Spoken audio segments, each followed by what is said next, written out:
Hey guys, it's Runchuks from Love the Spot. This week our guest is Bencb. He's one of the most successful tournament players in the world. He has won WCOOP and SCOOP titles, and really, his list of achievements is huge, so I won't even go into it right now.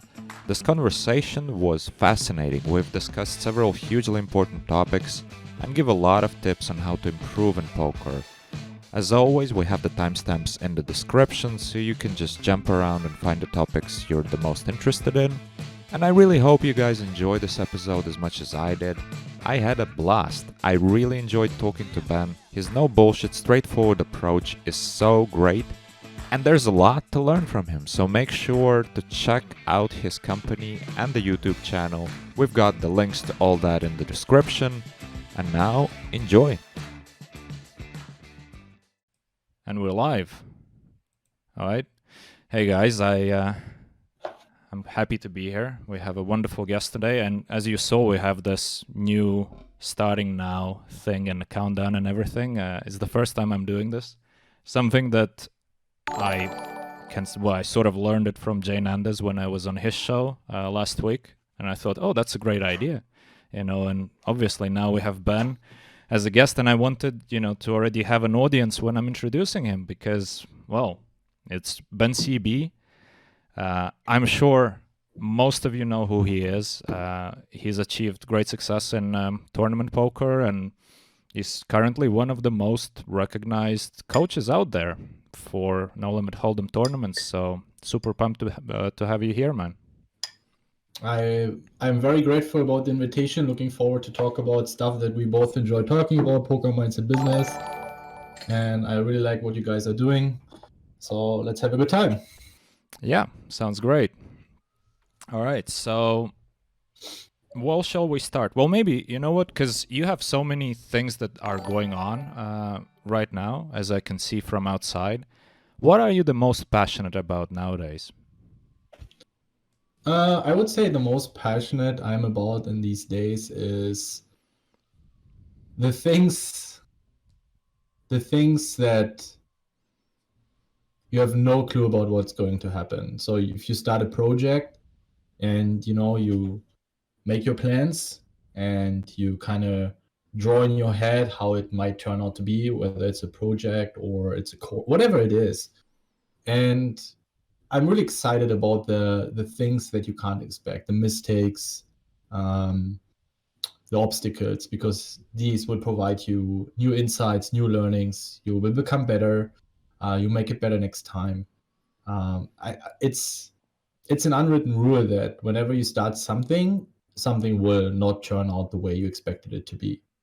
So for me, it's really about the journey. Whatever project it is, it's about the insights I can gain that I can then replicate onto other projects. If I speak about certain projects, it's certainly the training software that we're about to launch very soon. It's certainly working with the people with my team that makes me really excited every day, and something I'm very, very harsh about. Who am I working together with? Because I see my team as a family, so I want to make sure I don't let anyone in that or anybody in who might harm this environment of very creative, a very trustworthy environment where people have each other's backs, where they support each other, not wasting each other's times, very respectful for each other. And I definitely takes it always a little longer for us to hire someone new or to get more people on board. I mean, today now we're more than 20 people working for Raise Your Edge. But we've also tested a lot of people, and that fires me up every day to work with these people. Right. I'm actually going to have a lot of questions about this part, the team and all of this. I think we'll get to it a bit later, right? Because to me, I'm going through similar process myself at the moment, and I think it's really interesting the transition from being a full-time poker player, which is basically an individual type of affair. Of course, you have your team around you, the people that you work with, the people you study with, but there's not much going on in terms of delegation, in terms of, dividing the responsibilities. And this is obviously something that's going on in the business. But let's get back to that later, because I want to just point out, it's so interesting that you're saying that this thing of not knowing what's going to happen is really interesting to you, and this is what drives you. I wonder, how did you, in the first place, transition from, being a very successful poker player to, when did you decide and why, okay, I want to do something more, and this is what I'm going to do? Well, I also realized very early on that playing poker is a very lonely journey, and I, of course, had my crew around me that I studied with, that where we supported each other. But I think it's very important to always understand that whatever you do, whether it's in poker or whether someone is listening who has a business, these days things are changing so fast. And I went through several periods in my poker career where I had to make a tremendous cut and then start something new, whether it's from playing short stack cash game. That's where I initially started, actually. Back then it was the short stack strategy that was very popular amongst a lot of grinders, just playing by the shard and following it blindly and just being a rakeback slave, so to speak. But it didn't work out for me, so I had to switch to Sit and Ghost, and I think at some point they also abandoned the short stack game. Then the rakeback cuts with the abandoning of Supernova Elite were introduced, so I need to also then make a transition into tournament poker. And I realized it probably also comes from the way I've been raised. I don't know where it comes from, but I always had this awareness that whatever you do, it will never last forever.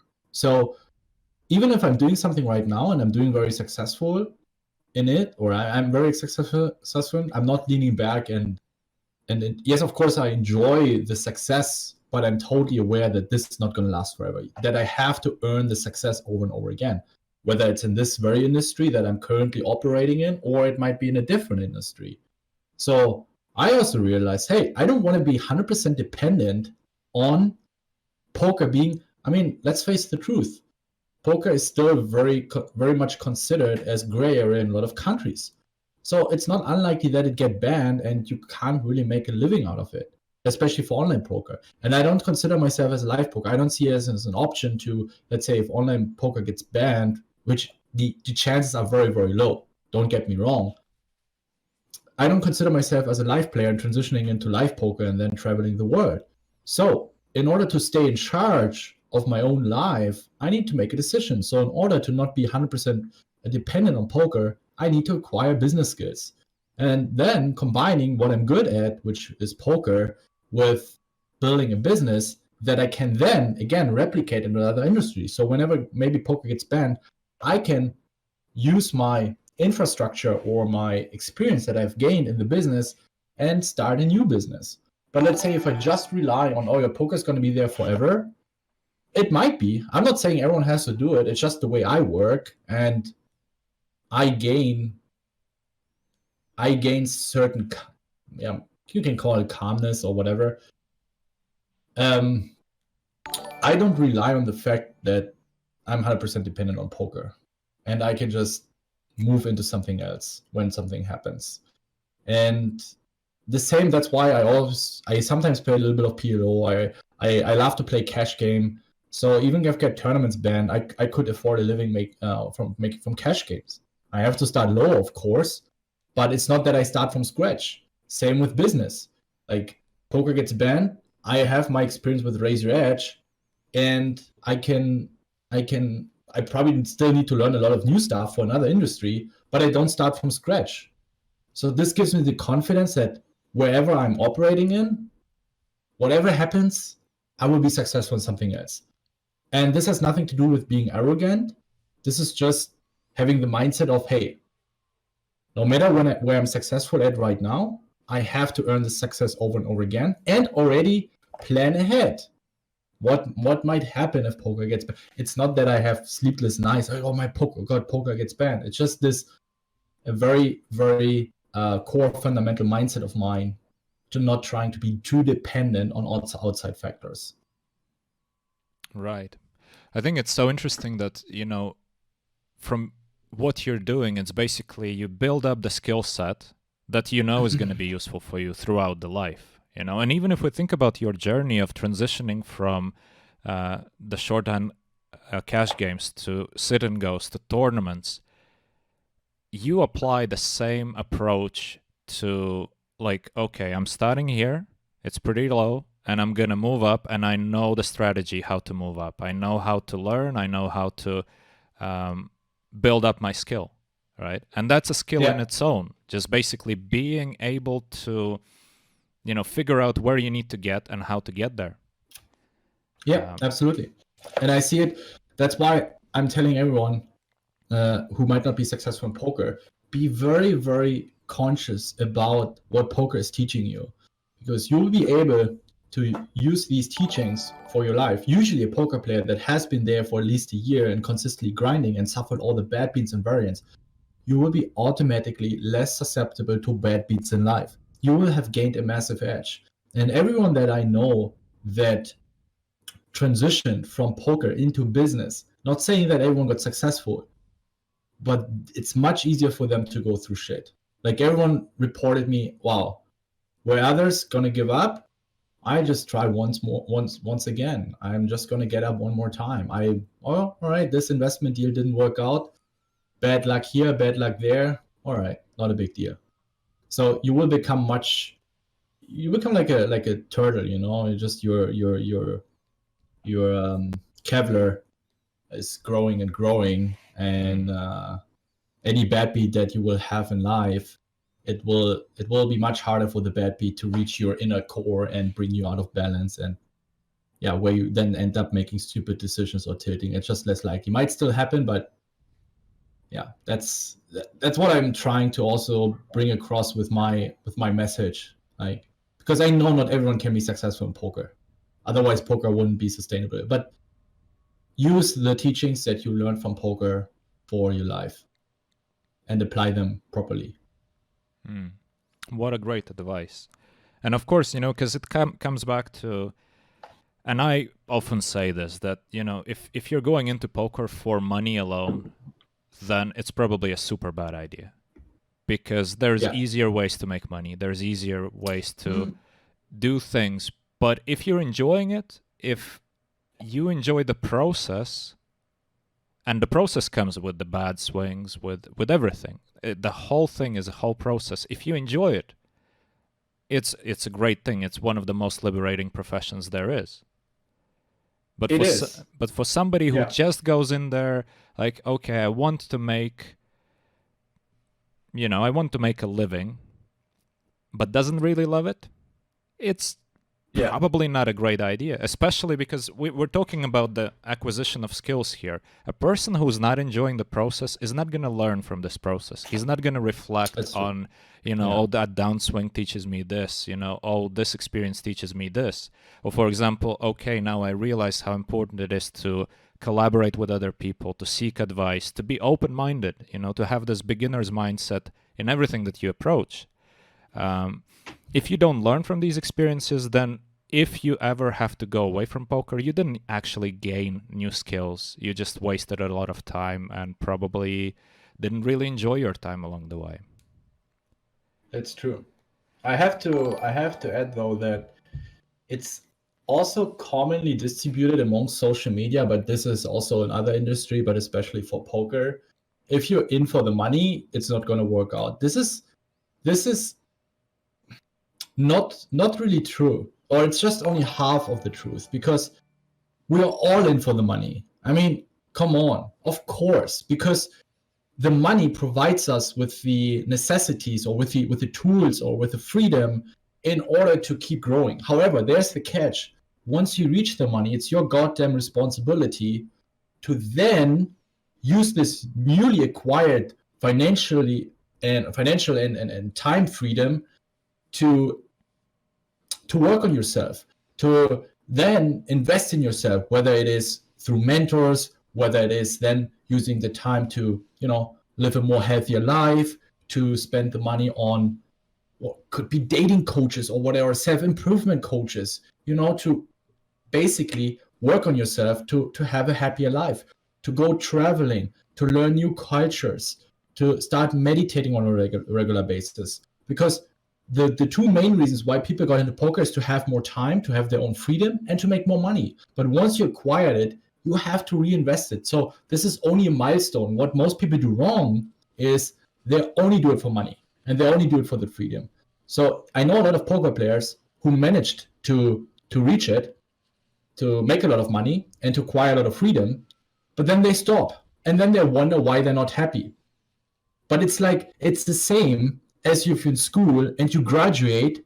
Most people think, oh, now I'm done educating myself. But that's where it actually started, when you go out in the real world, learning new stuff, applying all the concepts you have learned.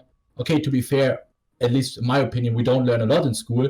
But then you go out there, you do the stuff in practice, you have failures, you will fuck up things, but you learn from it and you try it over again. So don't make the mistake in thinking of, once I reach the freedom, I reach the money, then this is the happiness. No, that's actually where it started, where you then go on the journey to find your own happiness, whatever it is, and finding your whys, or actually realizing your whys. Why do you want to reach the freedom and money in the first place? I always bring up the example of, okay, you want to reach freedom, you want to reach money. Why is it? Because I want to travel. Okay, why do you want to travel? Because I want to see new cultures. I want to see new countries. Okay, why do you want to see new cultures? I want to meet new people. Why do you want to meet new people? Yeah, I want to finally also then have the time and the money to establish relationships.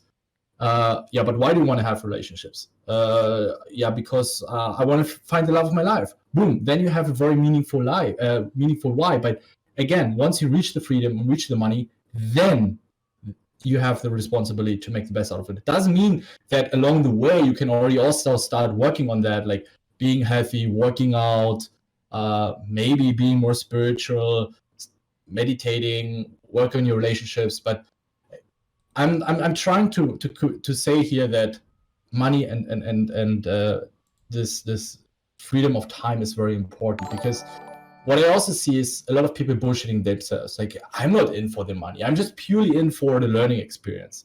I mean, you need time and you need money to do a lot of things that will make things easier. I mean, just a very easy example, like every day I'm so grateful that I can afford an Uber to go to A or B or C. I'm literally sitting in the Uber and reminding myself, God damn, I'm so blessed. I'm so lucky. But of course, I have earned the luck that I don't need to go in public transportation and travel for an hour somewhere to outside of Vienna to go for a coaching. Instead, I can just take an Uber and be there in 20 minutes, can listen to a podcast, respond to messages. I think that's pretty epic.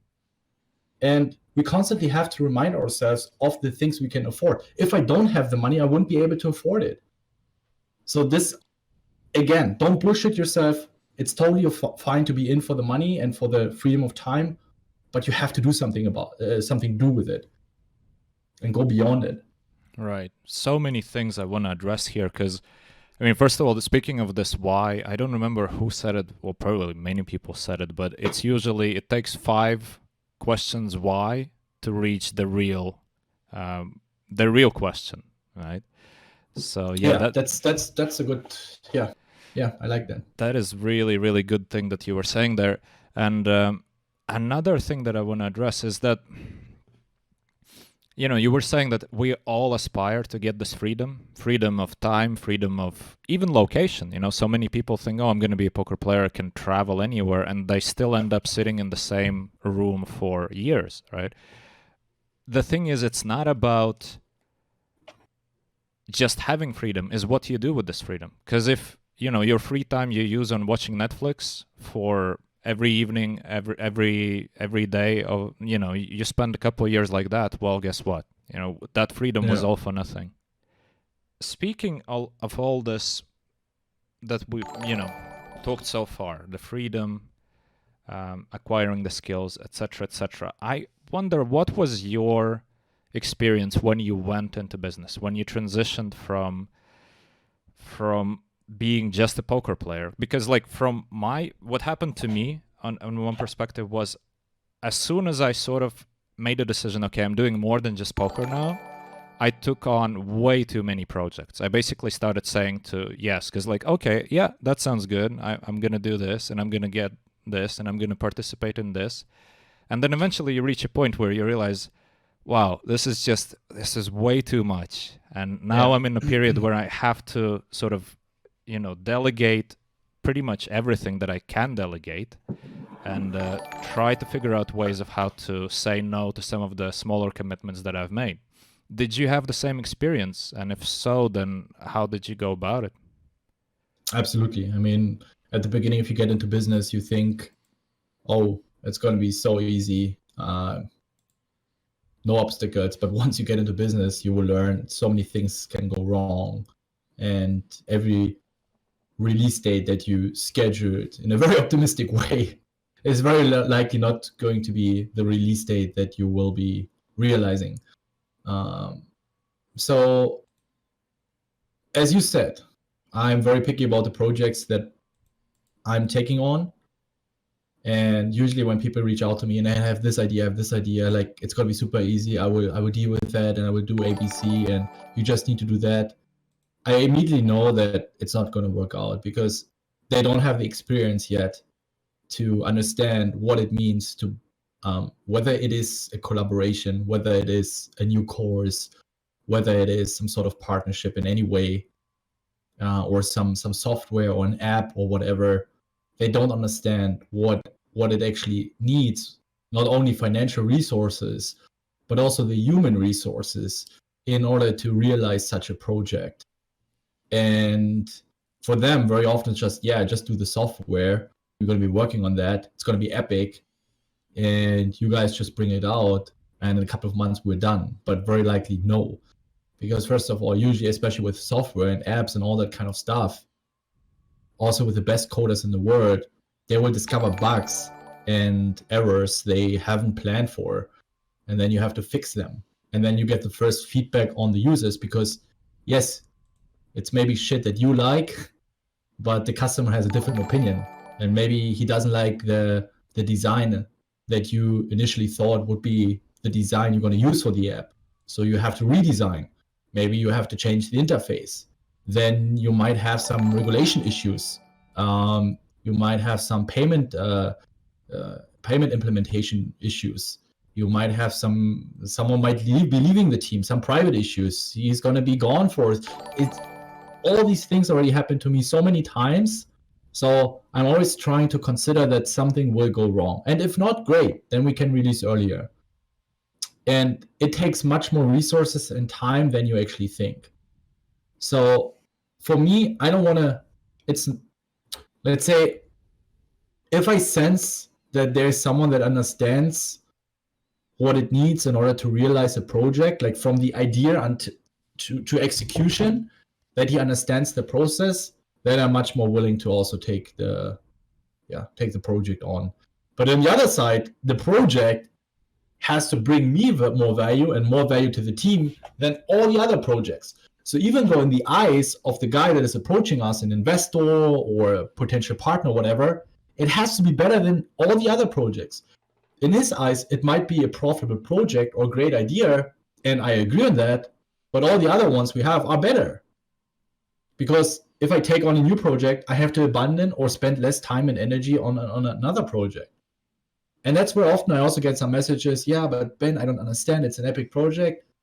But then I, of course, don't want to tell them, hey, listen, all projects are better. But that's very often the case. So also for you, if you're into business and you reach out to people, maybe a collaboration, and you get a no, don't take it too personal. Always keep in mind, they don't know you, they don't know your skills, they don't know what you have to offer. So you have to convince them that whatever you're trying to intend to do, it has to bring them more value what they're currently doing. And that's not easy. Right. And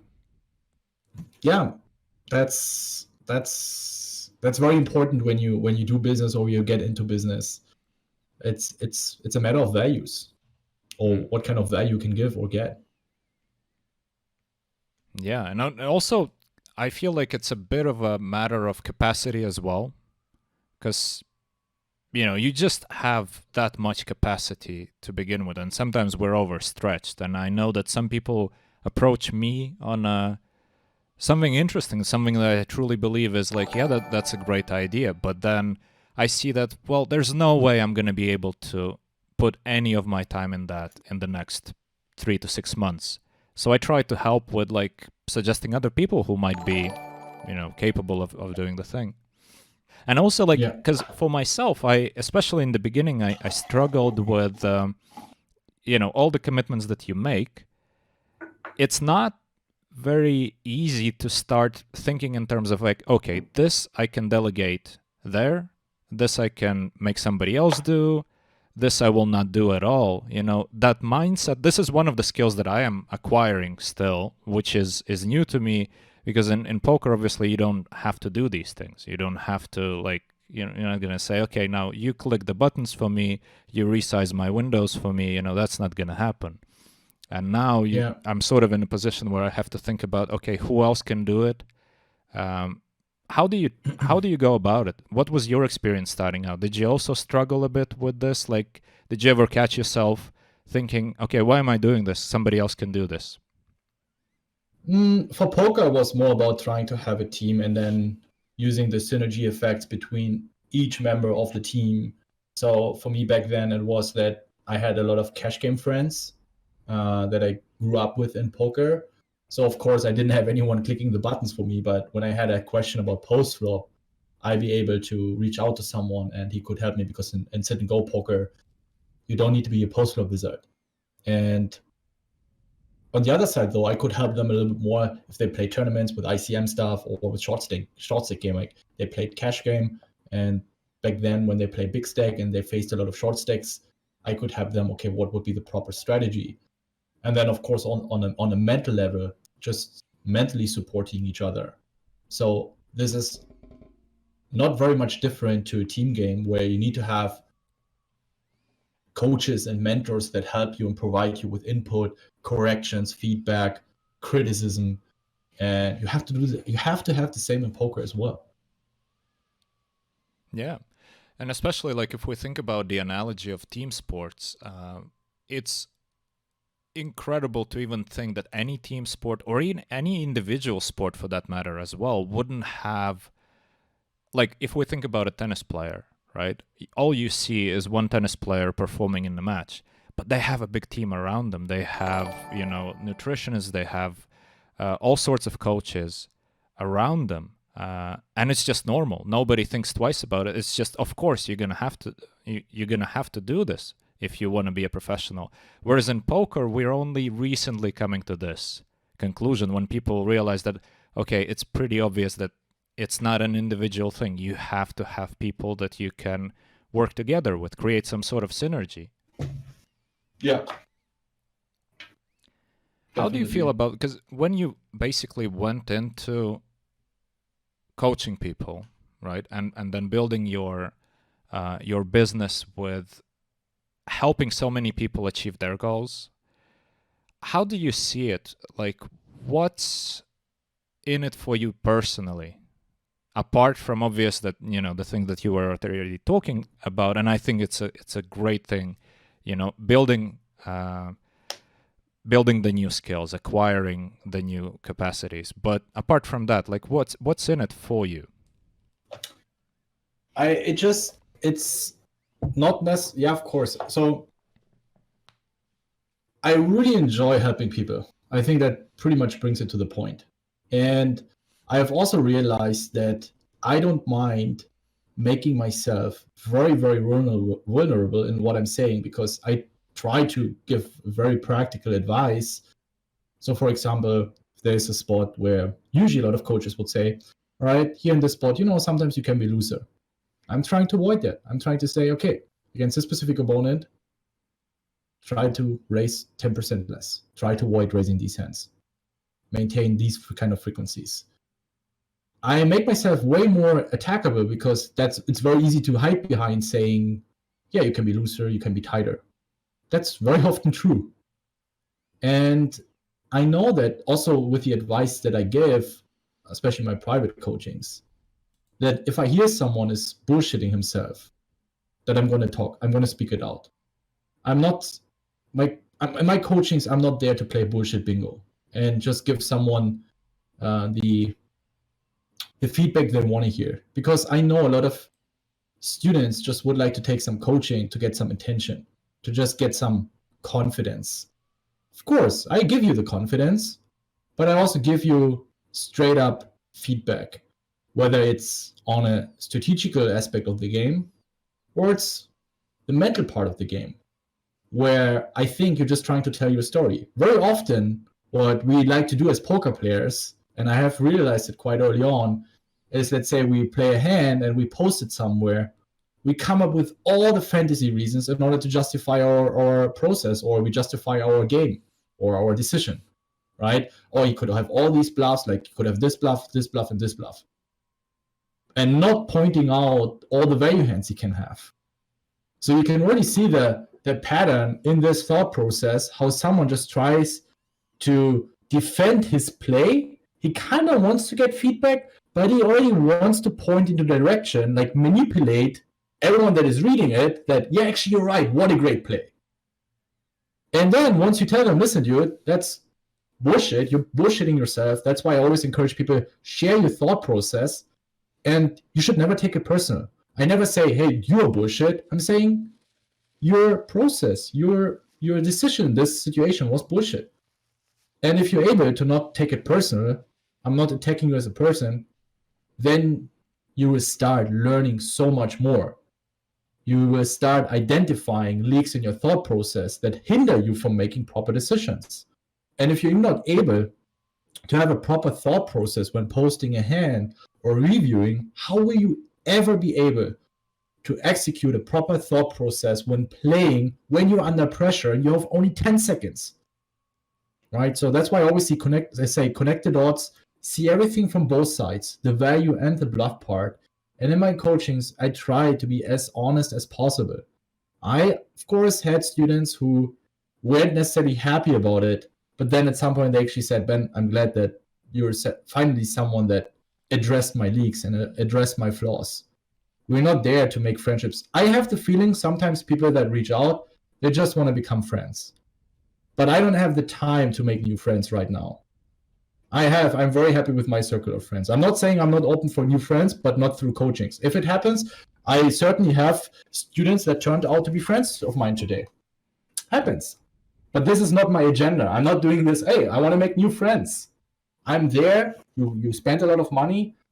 I will help you to identify your leaks, and I try to twist the way you approach poker, that you will see things that you haven't seen before to make better decisions. That's it. And this brings me a lot of pleasure.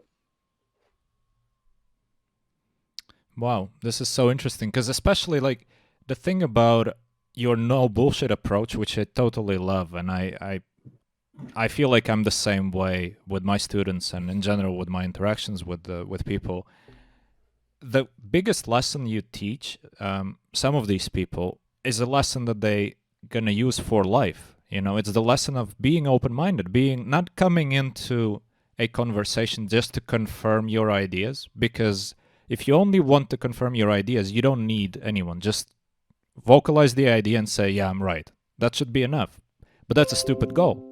You don't learn like this, right? So by you being honest to some people who don't expect it, you know, it maybe opens some of their minds, and it's great, you know, because in fact, I while you were talking about it, I was thinking about something that happened just very recently. Like a couple days ago, I posted a new video on YouTube where I analyzed the 5 biggest pots from Galfond challenge, right? Mm-hmm. And I had several high-stakes players reach out to me privately, and they were saying, like, oh, this is great stuff. Can you elaborate on this thought? Like, you said this and that. Like, what do you think there? And at the same time, I had some comments from people who are not the high-stakes players who would just say, oh, this is bullshit. Like, what are you talking about? This makes no sense. And I'm thinking, you know, and maybe my idea is not right. I'm open to the idea that maybe it's not correct. You know, I can be convinced otherwise, but I would be at least open-minded to ask, like, so what do you think about it? Like, what is your idea? And so many people sort of just see something and say, well, it doesn't fit the way I see life, it doesn't fit my knowledge, so it must be bullshit, and let's just say it's bullshit and, you know, not even investigate. It's crazy. It comes to the same of, you know, how people post their hands and also how they review other people's hands. And yeah, it's such a huge skill for a poker player to have, to be open to the idea that you don't know everything and open to the idea that you make mistakes, because hey, we all make mistakes. Everybody makes mistakes, and you know, it's how you learn from them. That's what, you know, differentiates the best players from the rest. Absolutely. And the biggest part about mistakes is actually just realizing that that's a mistake. Because how are you ever gonna realize that you play bad if you don't have a proper process that allows you to objectively evaluate your game, right? Or if you don't have an outside observer, as in a coach or a study partner or just a friend who plays poker, who could look from outside and say, hey, you know what? I want to hear your thoughts here. What did you do here? Do you even know what you did here? Right? If we don't have such a process, if you don't have such an influence from outside, how do you improve? How do you find out that you made a mistake? Yeah. I think the way I poker always approach, and essentially you can mirror it for life as well. Poker, or the variance in poker, is going to take everything you have until you hit rock bottom, or you learn. Yeah, and you can make the decision. You can let it happen that you will fall into a vicious cycle of constantly getting closer to rock bottom, or you realize, fuck, I suck shit, I have to start learning, and then you get yourself out of this black hole. Or you can be the random dude on YouTube or Twitch or wherever on social media making stupid comments. And I'm not saying criticism is stupid comments, but just trying to impose your opinion onto others in a very disrespectful way and always claiming this is the wrong play without questioning your own thought process, without even considering the real reasons behind a certain play. And man, I had so many great discussions with other poker players reaching out on social media or give constructive feedback. But if you don't really see that we have literally solved only, I don't know, it's less than 10% of poker. I mean, if you look into how GTO wants to play certain spots with all the different sizings, from min bet to 10 times over bet pot, and we fuck up so many spots, even from a GTO's perspective. Even we as a coach or someone that is more experienced, I would say we are so far away from playing perfect, and we do so many mistakes. But that's all right. That shows you how much more room to improve there is. And once you understand that, you will also realize that it's actually not that difficult, in theory, to get ahead and gain an edge, because there are so many spots that you can get good at and try to gain an edge. That's why so many different styles are successful, because ultimately you only need to be a little bit better than everyone else. Let's say everyone else is at 4%. Let's say if you play 100%, you play perfect, but everyone is maybe at 3% or 4%. And if you're at 5%, that's enough. And you will be a crusher. But of course, you have to admit yourself first that there are a lot of spots that you don't, or that you should learn and spend some time on studying in order to get this edge over your competitors. One thing that is an easy target, which I have in front of my eyes right now, I'm looking at your Twitter account, and it says, and in your description, it says helping people to excel in poker and life. I mean, it's just beautiful. I really like it, you know, because if you think about it, like most people on Twitter, they would put whatever, you know, things. Not many people have a big statement like this, you know, and I think it characterizes you in a very interesting manner, you know, that you see it as sort of your identity in a way, that you are a guy who's helping people to excel in poker and life.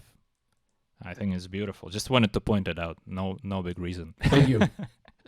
Well, I can give a few more words about it. I understand that marketing is important. If you have a good good thing to offer, a good service or good product, you need to be able to communicate it in a way that people are also convinced to buy your stuff, right? However, I try to find the balance between marketing, but also showing people that this is not everything. And at the end of the day, that's why I'm also very careful about showing my results. One day I will, pretty sure. But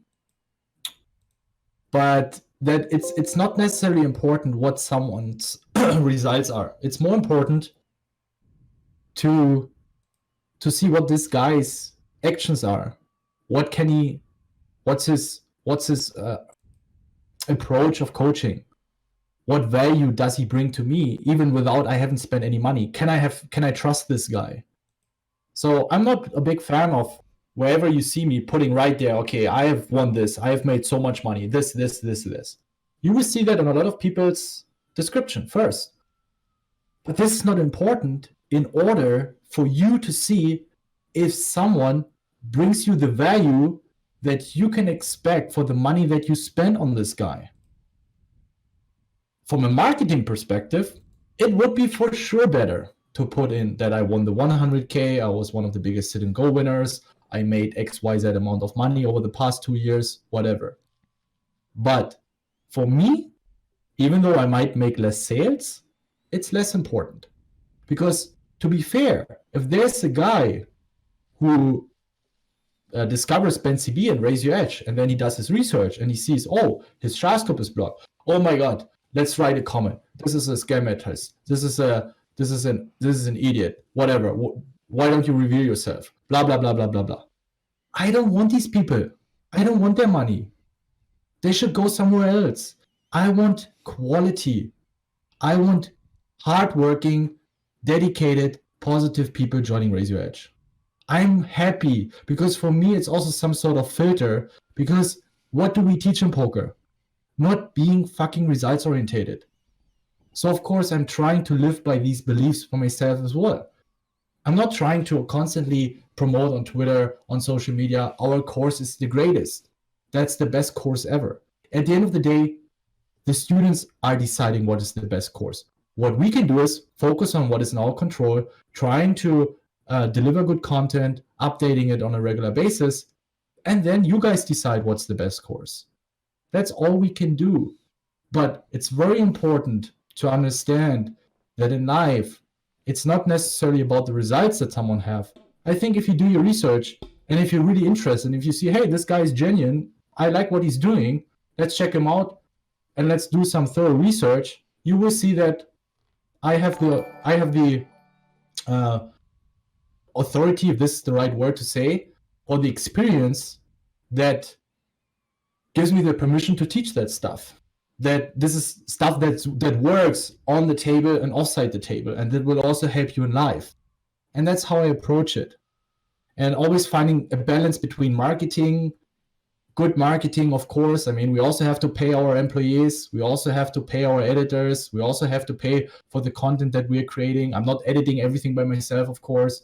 We also have to pay the 8 coaches that provide free content and free feedback and helping people in Discord. We have to pay the support staff that are giving 24/7, trying to at least give 24/7 feedback in our support tickets. This all needs to be paid. Our servers, all the software and hardware that we're using. And so marketing is important. I always see it as, if someone makes good content, they can use all the fucking marketing techniques in the world. I don't mind. They can try to lure me into a sales funnel. I don't care. As long as the content is good. But if your content sucks shit and you try to fake or make an illusion about your product by using marketing techniques, that's something I don't like. That's why I'm also very careful about it. And I think great value comes with a great relationship, with a level of trust with your students, with the people that you work with your friends, with everyone. This is very interesting, and I can totally relate to what you're saying, because I'm also like yourself. I'm not posting my results, also primarily for the reason that I do believe we shouldn't be results oriented. And if somebody comes to join our program, our coaching program, only because they see, oh, this guy's a crusher. I don't want that, because that's the wrong motivation. I want you to come in, and because, we do the coaching for profit, it's a long-term project. I want somebody who sees that they want to achieve something big in a year's, in a 2 years time. I don't want somebody who's chasing, I want to make this much money in the next couple months. That's the wrong motivation. That's the wrong kind of person. So yeah, I can totally relate to you. And also, coming back to what you were saying, it just seems that, your approach in general, with also the things that you were saying earlier about, having this no bullshit approach, is just you sort of remain genuine, right? Which is, I think, such a great quality to have. And, nowadays, especially when too many people get bogged down into the marketing and promoting and, saying things that they're getting paid to say, it's so important that to still maintain, your integrity and remain genuine. This is one of the things that I like the most about this podcast, because it started out initially because as a head coach for Bluff the Spot, for our PLO product, obviously I felt some pressure to start creating material out there for the public, so that we put these podcasts later on YouTube, and we, obviously have it here as well for people to watch. Initially, I started out like playing while talking to people, interacting with the audience, and I thought, well, this is bullshit. I don't like it. It's not how I play. I like to play fully focused. I don't like to try to vocalize my thoughts while I'm playing. It's not me. And then I thought, you know what, but I would really like to talk to interesting people. I want to have the conversations I want to have, right? And it's been so great, and with this, because I'm really enjoying this, it also, I believe, brings the certain quality to the podcast, because with our guests, we have no agenda, no filters. You want to talk about whatever you want to talk about. You're free to talk about it, right? There's nothing that is sort of pushed by some interests from one side or another.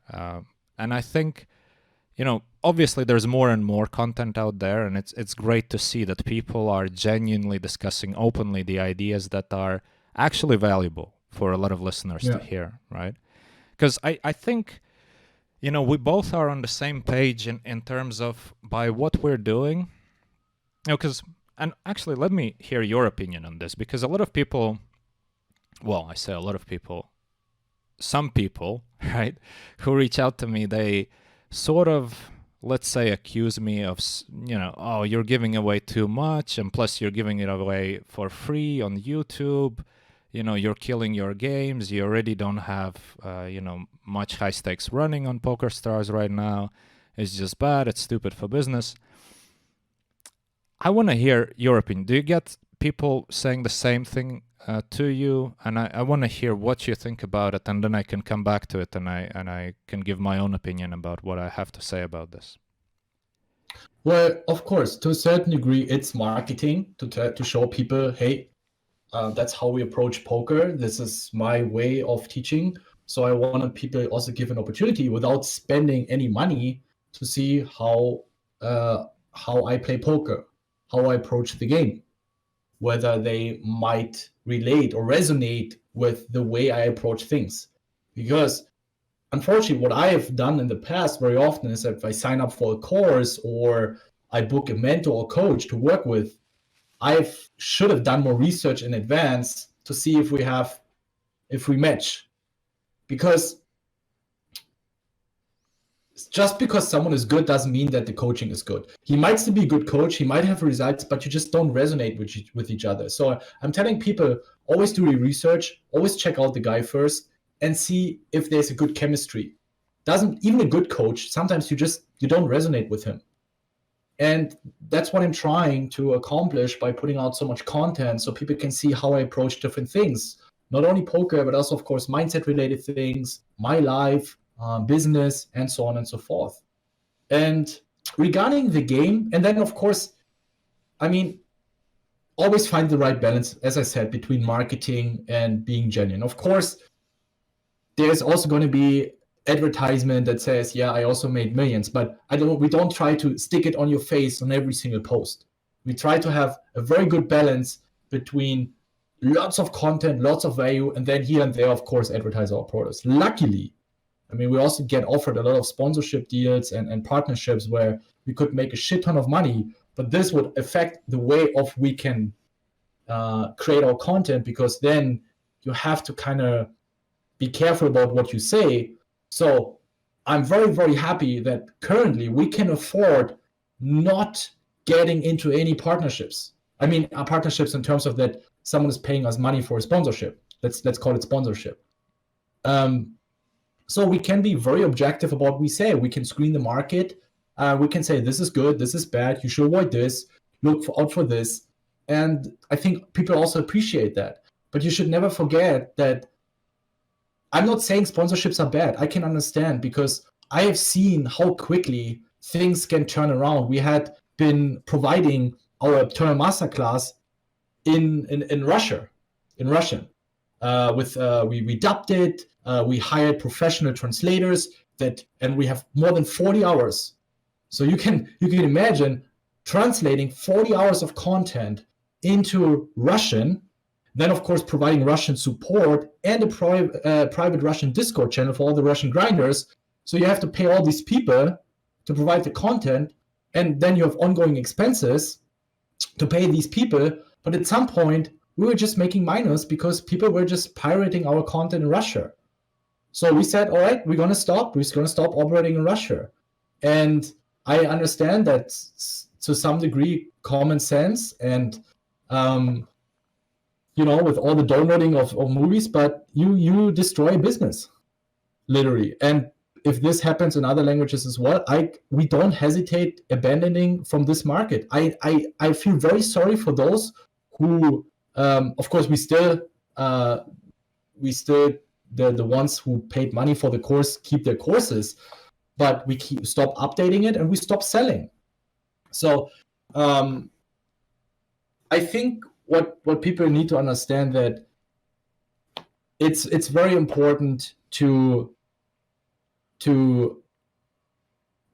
find the right balance between giving value, taking care of your business, finding the right balance, and not always stick everything on your forehead. What you said earlier about producing the content and getting it out there and revealing your game, I think actually it helps, because to be fair, I mean, dude, I'm playing so exploitative, and I'm pretty sure there are people that exploit me. No matter, you will lose EV. But I think it equalizes with you sharing your thoughts, and when you teach things, it has been scientifically proven, it's the best way of learning. The best way of digesting content from books is trying to replicate it by teaching it onto others. That's the best way of studying. If you want to study a topic and you try to, learn it by heart, you sit there for 5 hours and try to learn all the facts, or you take 3 hours to prepare yourself for a 2-hour lecture, and trying to teach the things you have learned in the book, you will have manifest the knowledge 10 times more than by trying to learn it for yourself. So never forget that when you teach poker, you will learn much faster. You will manifest what you were just talking about, all the concepts, strategies, and techniques. And at the end of the day, to be honest, people are lazy. They're not gonna write notes on you. I mean, if you play in an incredible small player pool, as you might do, where you have only 10, 15, 20 PLO high stakes racks, but I think you can also design it in a way where you tailor your game towards a low stakes, mid stakes audience, because 99.9% of your viewers are not going to be playing high stakes. So you don't need to show all the exploits that you're doing that are not going to be helpful for low stakes players anyway, because they're not playing in the same pool. So you can keep it very simple, teaching the basics, showing them how to exploit weaker players that your competitors cannot take advantage of. So I think there's always a way where you can play live, or you can vocalize your thoughts without losing too much EV against your competitors. I think that's totally possible. Yeah, I agree. It's totally possible. I really struggle with it, though. I really struggle because I know that, especially recently with the Phil Galfond challenge, I've been commentating on their stream. I've been commentating on Jay Nandez's stream. I've been putting out some videos on my own. And I know that several high stakes guys reached out to me, and they just said, well, you know what, thank you for putting it out there. You opened my eyes to some new ideas. And then I realized, okay, if the high stakes guys, if my direct competition actually go out so far as to send me a personal message about it, I must have said something that is a big idea and I probably shouldn't have. But at the same time, I'm not like, I mean, it's done. But the way I see it, it's like, okay, so I helped you, but I'm still learning. If you want to outwork me, if you want to outlearn me, but go ahead. That's the competition. Because nobody's static. I'm not static. I keep improving. And I know that perhaps, a lot of people are saying, oh, you're making the games harder. Yes and no. I don't necessarily think so. Because if I help some people get away from poker, because I think some people shouldn't play poker, I think it's a good thing. It's something that's good for me on a personal level. I feel like, okay, I help them do something more meaningful with their life.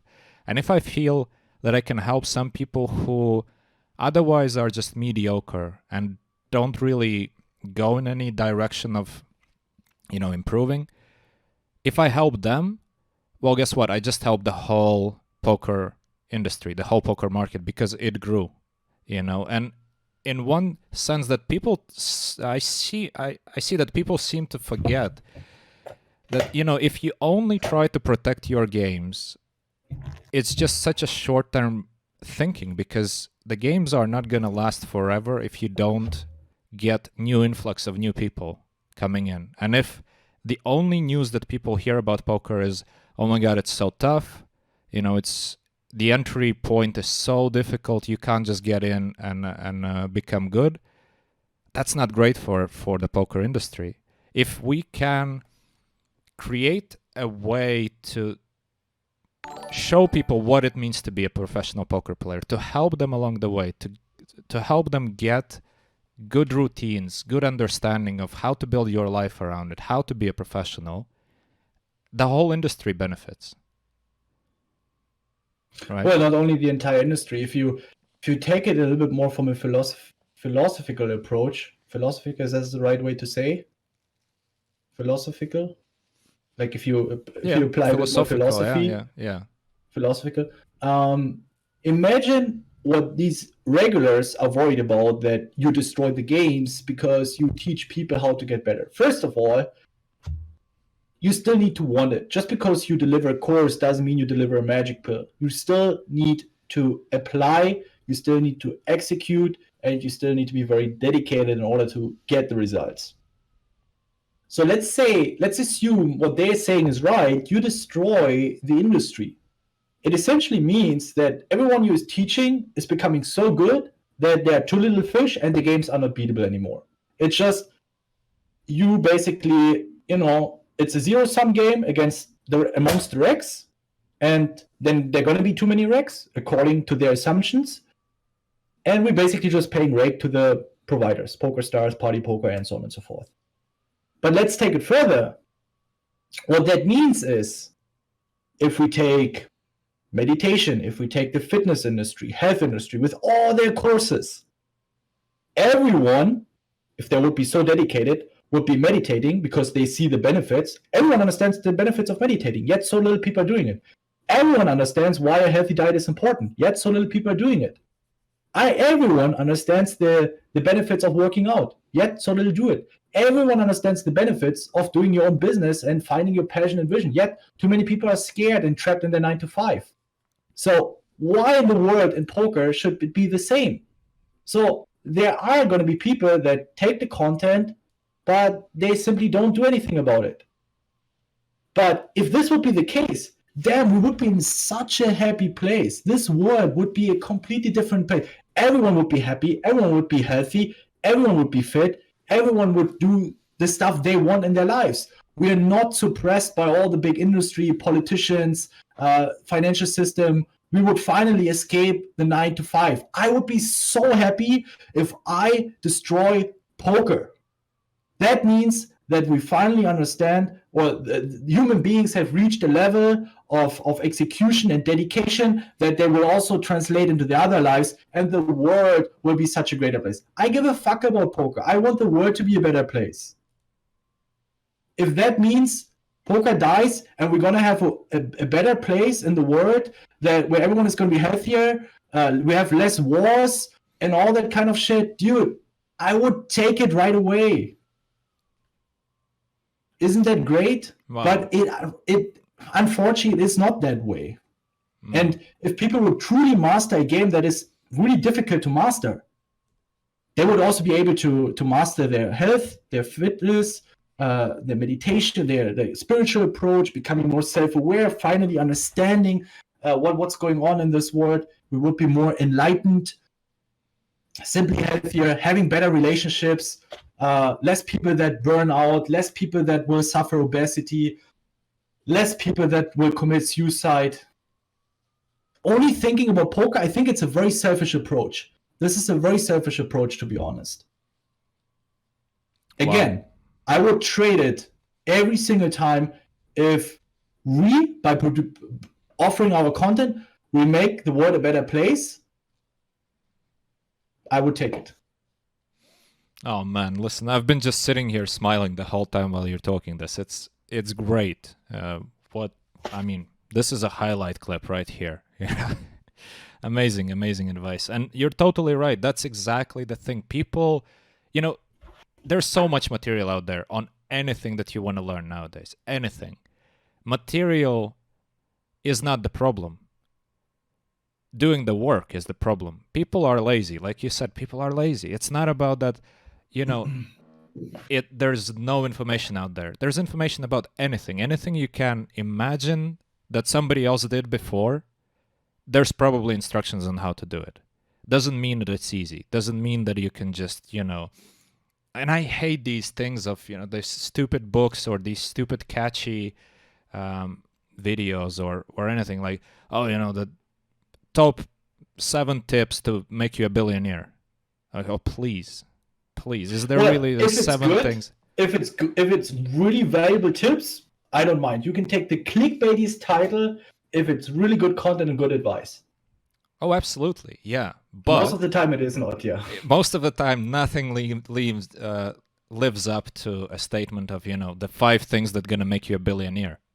That's bullshit. The 5 things that you absolutely need to know, sure, I agree. That probably can exist, right? Yeah, so anyway.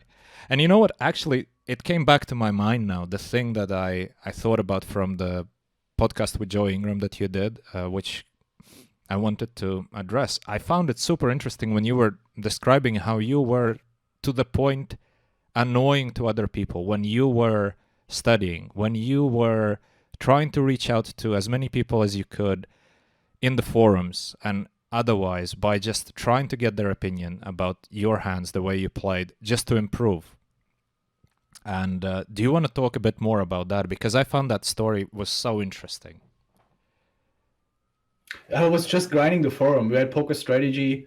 They were offering free hand reviews from very experienced coaches.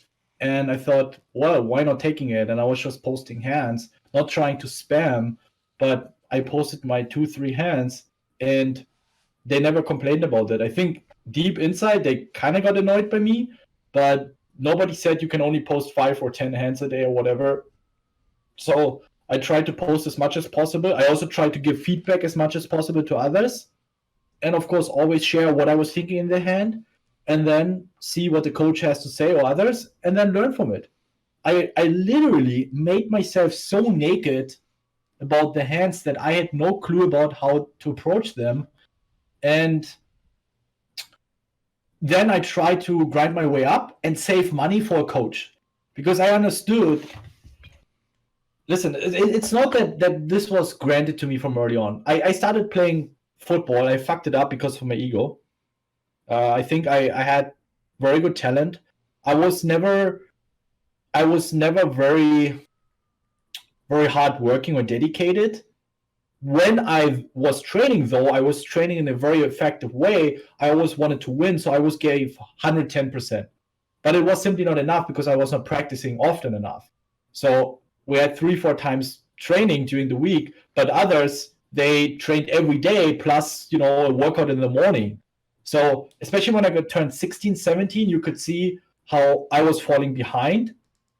And especially in this age, partying, going out, especially back then in my hometown, being a football player, you got a lot of, or soccer player, wherever country you're from.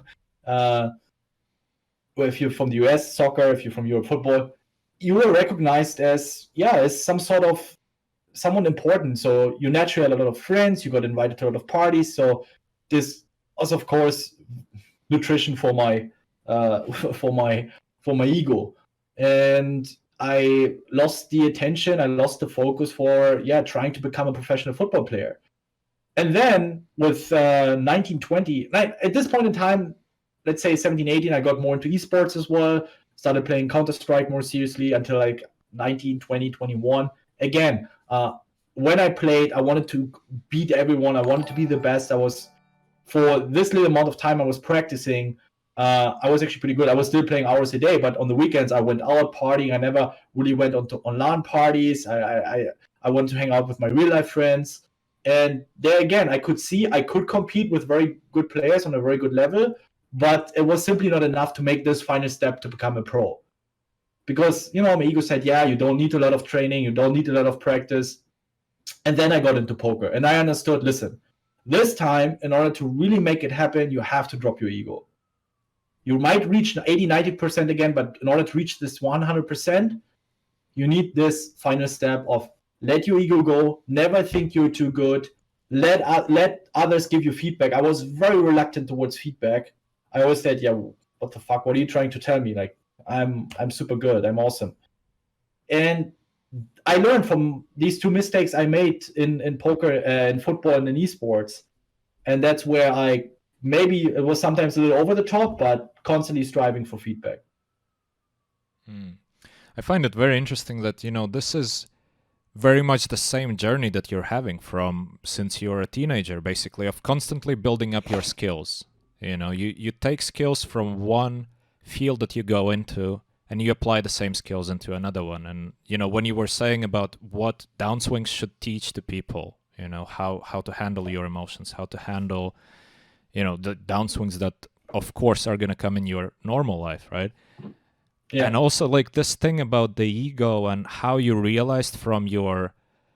And, I mean, let's face it, in Counter-Strike, I don't know about football, but in Counter-Strike, you achieved great success, but many people would say, oh, you were one of the great players, You don't see it that way because you know that you missed that little part that didn't allow you to go further. Just this ego thing, And for poker players, I think in general, ego is such a huge thing that stops many of us from achieving the true potential. And not only because, sometimes we are too... too full of ourselves to ask a question to other people, to listen to other opinions, but also because, when you're dealing with a downswing, when you're dealing with just the normal variance, if you have too much ego invested in there, it always becomes personal. It's me against the other guy. It's, oh my God, it's so unlucky towards me, it's just not fair, blah, blah, blah. Just bullshit. It's nothing to do with you. You make your decisions. You follow through your process, whatever that process is, the decision-making process that you do in-game, that's all you can control, and there's nothing personal. The cards didn't roll out to offend you, they don't care. Nobody cares. It's your ego is just something that stops you from focusing on what's important, and the only thing that is important is keep improving and make good decisions, as good of decisions as you can. You're still going to make a lot of mistakes, but it's fine. Yeah, I mean my football or my esports experience might be your poker experience. Whoever is listening right now, so you might not achieve the success you desire, but maybe it might be the next one. Maybe you get into something else, like some sort of business opportunity, or maybe you suddenly get into your dream job. and you learn what you have learned in poker and you apply it and try to avoid the mistakes you made in poker, whether it's your ego was too big or you were too passive, too scared, and you should have be a little bit more confident, whatever it is. Like I think I had football, I had eSports, I had some other business things that I did before poker and whilst poker. So I would probably say 4 to 5 things that I did before poker where I spent a lot of energy and time on, not just, trying one project over the weekend. It didn't fare, or it didn't turn out to be the superstar project. So then I moved on. So literally spending a year or 2 years on something didn't turn out to be the thing that I desired. And then trying something else, learn from it, trying again, learning from it, trying again. And then poker turned out to be the thing that, I finally acquired all this experience from all the previous projects, and I assembled all the mistakes, learned from it, and finally, and to be fair, I went broke 3 times at the beginning because I also didn't want to apply the strategies that my friends told me to apply because I thought I'm better than anyone else. So even in poker, it took me a while to understand, because then I realized, it's the same pattern I used to have in esports and football. So, okay, let's listen to them. Let's drop everything that I know or I consider I know. I knew nothing in poker back then, of course, and just listen to the feedback. So that's what I'm trying to teach to people as well. Like, just because poker doesn't turn out to be the thing that you really wanted to do so badly, and you wanted to become a professional poker player, but you realize, okay, it's just not meant to be. Don't give up. Try another project. Give it all you have in this project. Try to learn from the mistakes you had in poker. Maybe this also doesn't turn out to be your thing. Then try the next thing. It literally took me 10 years until my dream was always doing something that has nothing to do with a 9-to-5 job, whether it's being a professional athlete, esports, poker, business. That was for me sure. I was not really sure what exactly, but I wanted to have something where I'm my own boss, basically. And it took me 4 or 5 projects, 10 years until I found my thing. It's like, that's how it is. I mean, not 10 years. If you take my first attempts in football, 16, 24, 25, 23, when I would consider myself a professional poker player. I don't know the exact time frames, but it doesn't matter. You get the bottom line. Right. And also, I think, from the experience that you're describing, poker is a field where the trigger for improvement is pretty obvious. Because you go broke, you have a decision to make, right? In any other endeavor, like let's say in football and in esports, it's easy to stagnate because the punishment is not very hard and not very obvious. You might suck on an objective level, but you might not feel this way, right? Because your ego would kind of cloud your judgment, and you would say, no, I'm still good. I'm just, I'm getting whatever. The coach doesn't like me because he's an asshole or something like that. Yeah. In poker, this feedback is pretty obvious. You go broke, you can't pretend that you're amazing, because you went broke, first of all, because probably bankroll management was wrong. All the other things, like not being professional enough. And I like this quote. I think it was Barry Greenstein who once said, and I'm going to paraphrase because I don't really remember the quote, but I think he said, show me a poker player who never went broke, and I'll show you somebody who still has a lot to learn.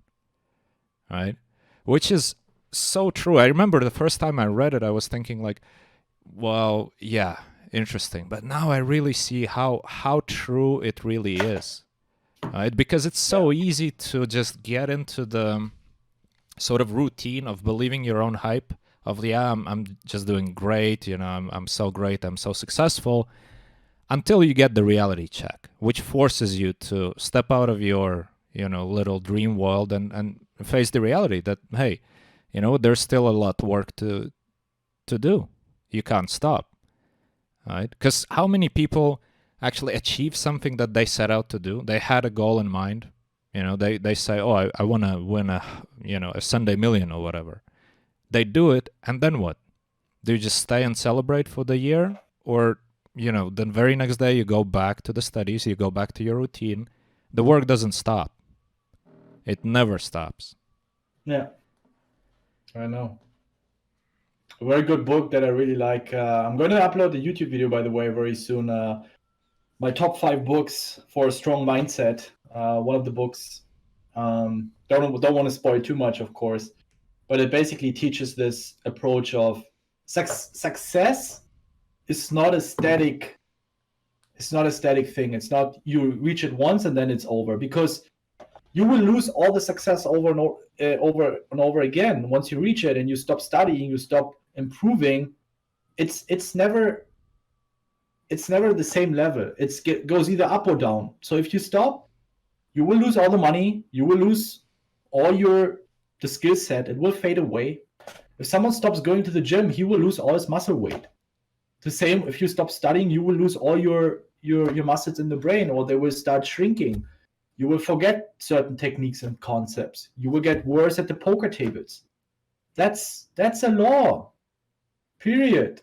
And you will lose your money because you make less money, or you start losing money with poker. You still have all the expenses. All the money is gone. All the success is gone. You're not successful anymore. You were successful once, maybe for a certain period, but it never lasts forever. So you have to earn the success over and over and over again. Same with your happiness. You have to work for your happiness. It's not the traditional work. It's work such as sitting there in silence with a book, with a pencil, writing down what you want in life, sitting in silence and meditating, being very selective about the people that you have in your life, and so on, and so on, and so on. And this is a grind. But this is what life makes so exciting, and what will bring you a lot of happiness and pleasure in life. So it's definitely worth spending the time on that. If you opt to watch 2 hours, 3 hours Netflix every evening, or play video games 3 or 4 hours every day, and you say you don't have time for that, that's okay. If it makes you happy, if you're the happiest person in the world, I don't mind. But if you complain that your life is miserable and you spend all this time on that bullshit, well, then so be it. I also occasionally like to play video games. Of course, I'm not saying never spend time on things that bring you short-term pleasure, but don't overdo it, and find the right amount of time that you also spend on finding out what you want in life, or however you want to call it.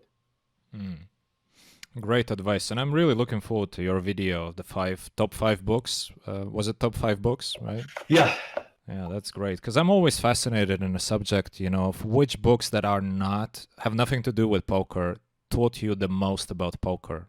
That's such a big topic, because there's so many parallels with other things. Absolutely. Right. So I don't want to, you go through the list now, because let's all just go and watch the video. I'm gonna definitely watch it as soon as it's out. It's such a great topic.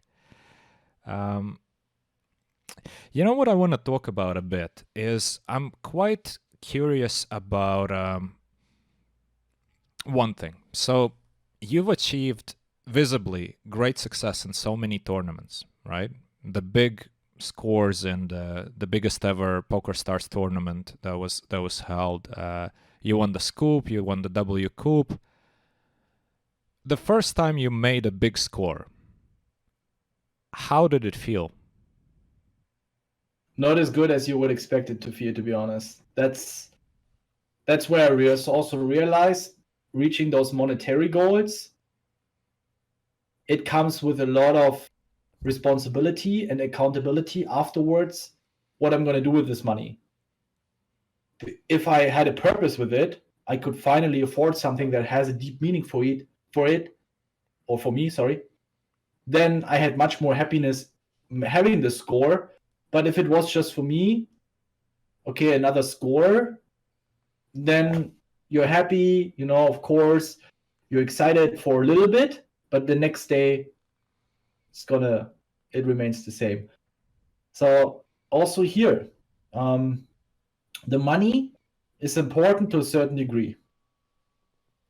And then it's up to you what you make with it. If you finally can afford something that is a very meaningful goal for you, You might be able to help your parents with like paying them back, or friends or whoever who might be in a financially critical situation. And this has meaning for you to financially support them. Great, you're probably going to be super, super happy about it. And of course, sometimes, we're a little bit lazier and slacking a little bit with our goal setting and journaling and reflecting. And I'm really much in the grind, and I don't attach a specific goal with, let's say, making XYZ amount of money. Then if I make money, then there's less happiness as if I would achieve a certain score and there's a more meaningful goal behind, connected to that score. So Yeah, that's why I wanted to ask this question, because I see it over and over again with people who achieved a big score, and in a way I had the same in my own career at one point, obviously not on the same scale, because as a cash game player, I never have an extraordinary day. I never all of a sudden land into a huge win of, a WCOOP event. That would be really weird if I did, because I don't play them. But a lot of people actually get into this sort of identity crisis, or kind of fall into the trap of you achieve something that you thought you always wanted, you get it, and then you realize, okay, but now what? What is my life now? What is my identity? What's the goal? So it's a lot of people, I think, after achieving one big success and then achieving several more, clearly because they were still consistently striving towards it, after that first success, they sort of reassess their life and their goals and their priorities and their vision in general. And for many people, it's a trigger, and it's sad that we have to come to that point to realize that there must be more to your life than just that little goal that you had, right? Yeah. It would have been, because you shouldn't have to achieve great success financially to figure out, okay, you know what, I could have lived my life differently and I would have been happier along the way, all those, years or months, whatever, that I was a bit miserable, which happens to a lot of people, right? And another thing, what I want to point out, which I think your story is such a beautiful illustration on the topic, because from outside, if people think, well, Bencb, I don't know what everybody thinks, but, some people might think, or I might think, this guy achieved so much, he's so successful, and that's all we see. If you start digging deeper, you have to realize, this guy went through, you went broke a few times during your career. You started out down there, you started out low, you were so humble and open-minded to just basically reach out to as many people as you could on the forums and elsewhere to gain advice. You went through a proper journey, and it's a lot of hard work, and it's a lot of sacrifices that you've made, and it's a lot of just being honest with yourself, right? And that's something that people don't see, because obviously, why would we think about it? We just, okay, he achieved a lot. Well, good for him. Some people hate you, some people love you for that. But the reality, the true lesson here is it's a lot of hard work. And you want to achieve something, you're going to have to work really hard. There's no, 3 tips from Bencb that going to make you, the best tournament player in the world. There's probably 3 years of hard work that could do it. But, there's no substitute there, really. Not really, yeah.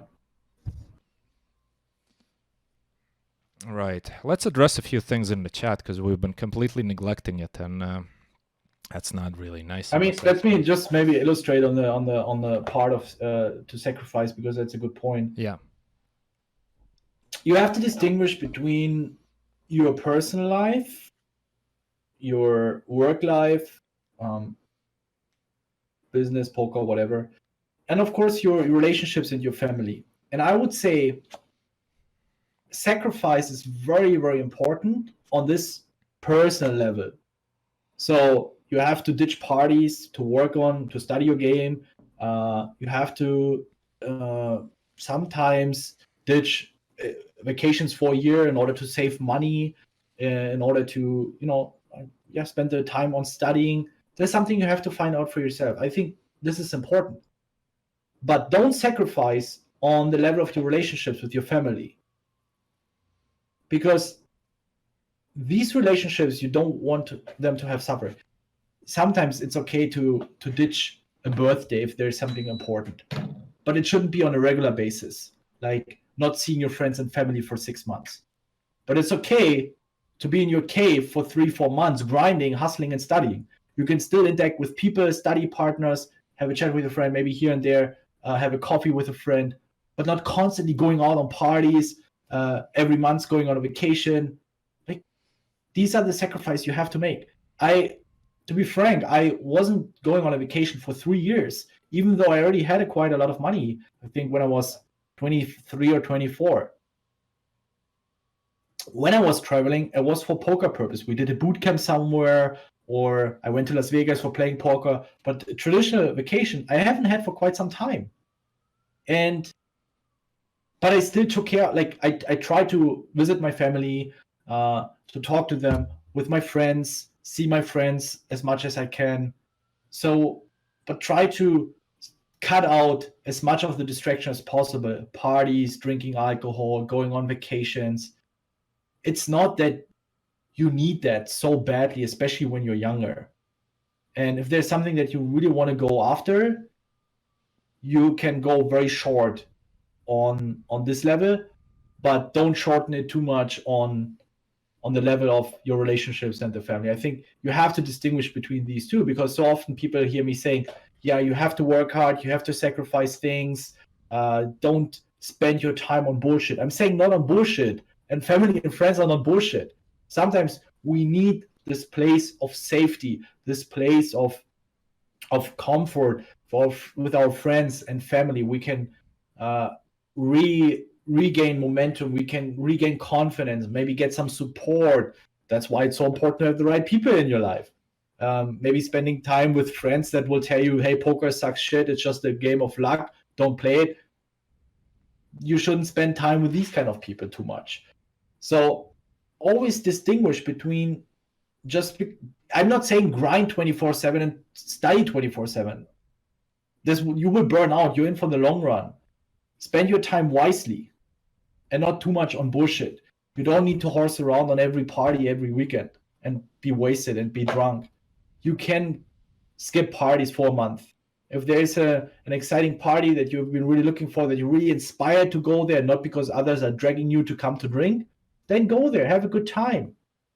But the more you do it, then don't complain of not seeing the results, where others that you compete with are spending more time on studying. It's that easy. It's hard to give very practical advice. It's still quite generic, but I think it goes in the direction of, okay, being able to distinguish what does it mean spending time on bullshit and spending time outside of poker that helps you to recover, helps you to get the right perspective, and helps getting you also feedback from others, whether it's on a poker level or mindset level.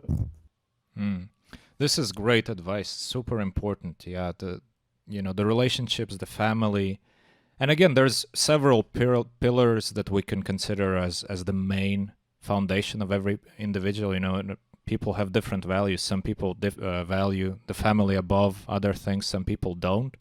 In the end, it is a personal choice. But if you're making a sacrifice in your relationships and your family, you have to realize that it's gonna change how your life is gonna look like.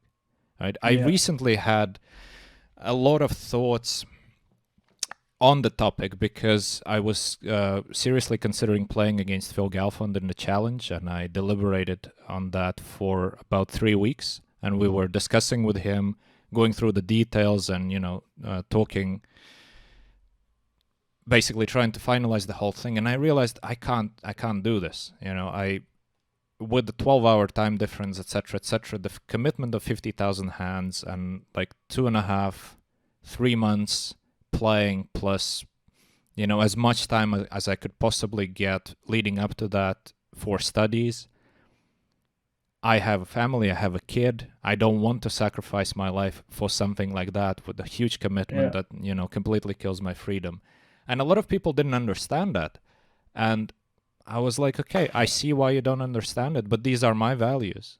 For me to miss dinner with my family for 4 months, that's a big thing. That's a big thing. Because I'm not going to be happy. I mean, if I have to, I basically don't see them because I would sleep one day and wake up. I would play when they're having dinner. It's not for me. Everybody has individual values, and I can totally understand why other people might not see it this way, but you have to understand what's important to you and then live your life in a way that, doesn't contradict these things. Yeah. By the way, you should clean up the chat a bit. There's some toxicity going on. There's a guy who thinks he is Hulk and has to. Right. We should try to keep it a little bit cleaner for the questions then, and also for the people that are watching the podcast. Majax. Yeah, just get them out of here. We don't need these idiots. Is anybody available from the support guys? Why does he want me to be Russian or Greek? It's so weird. Where are you from, actually? Well, I'm actually not disclosing it, but yeah. Well, I'm neither Russian or Greek. And actually, you know what? Let's talk about this. The not showing your face, because that's clearly what he's... I don't know. Why is he going crazy about it? You had the same thing, right? You had the same thing. And obviously nowadays you're showing your face. Do you want to give me the story about that? Sure. I mean, you don't want to show your face, so I can totally understand that. You're still competing on a regular basis in the highest games, and I've been there. So guys, give him some. You shouldn't be too hard to himself that he doesn't want to talk about himself, who he is. What matters is the message that we can bring across. And yeah, for me, it was essentially that it didn't matter to me. Like, I know people wanted, but who are you? What do you look like? But it didn't matter for me. Those weren't my values. It was not important to me that you know how I look like. At the end, I have to make the decision for myself if I want to put myself in front of the cam. And it was just a distraction for me. I simply wanted to focus on producing content, on playing poker well, and cut out as many distractions as possible. At some point, though, when we had an event in Vienna, I realized how valuable it could be to work with people face to face in real life. And that's where I started reconsidering my decision about not revealing myself. And I came to the conclusion that I think it would bring me more happiness to reveal myself. I could also have more epic projects, being on podcasts like this, being on podcasts like Joey Ingram, trying to help more people, because that's my life mission. I want to help as many people as possible. And being hidden, it's going to be incredibly difficult. But I also wanted to show people that you don't need to be, you can still create good content even without showing yourself. Because people have so many excuses. Yeah, I'm not good looking enough. I don't have the equipment. I mean, remember the shitty equipment we had when we started the YouTube content. Sound was terrible. There was no video. The video quality of the tables was probably not the best. You could barely see anything. Yet we started. It's a process, and then you adjust along the way, and you optimize along the way. But you don't need the fancy shit. You don't need to have everything figured out perfectly to start rolling, or to start doing your business, start playing poker, or whatever, or reaching out to others. Just do it, and then adjust along the way. That was also very interesting to see for me how it works if I also can get my message out there and help people without showing myself. But then at some point, the advantages trumped the disadvantages of revealing myself. So then I decided to do it. Right. Well, that makes absolute sense. Yeah. And I'm sort of going through a similar journey of, from the very beginning, I thought, well, I'm not going to reveal my identity well, the main reason is because I still, as you said, I still compete every day, both online, which obviously doesn't matter because I reveal my true online identity. I am Runchuks on PokerStars, right? My real name and my face is not revealed because I still compete in the live games around the world. And I just feel that it's bad for business, right? Yeah.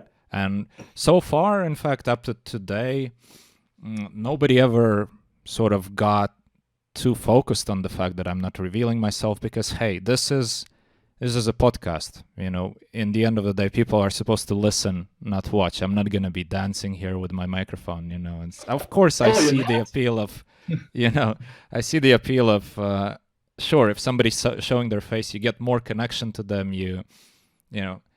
From all the marketing books, they would tell you, well, you get a better connection to your audience if you show your face. Sure, but that's not my goal. My goal is to make money playing poker. That's my main thing. I'm doing this because I want to help people. And like you said, you don't have to follow all the marketing advice and, maximize your exposure, etc., to reach 1 million people. I'm fine if I'm just going to help a small audience. The people who really need to hear the message, they're going to hear it one way or another. And that is a great thing. That's why we're doing this, right? Yeah, absolutely. So yeah, well, maybe one day, of course, I might show my face, because there's nothing, like no reason apart from I just believe it's bad for business. When that's not going to be the case anymore, where I'm going to decide, okay, traveling for live poker is not a big part of my life anymore, then yeah, that obstacle is gone, and let's go. Why not? Yeah, definitely.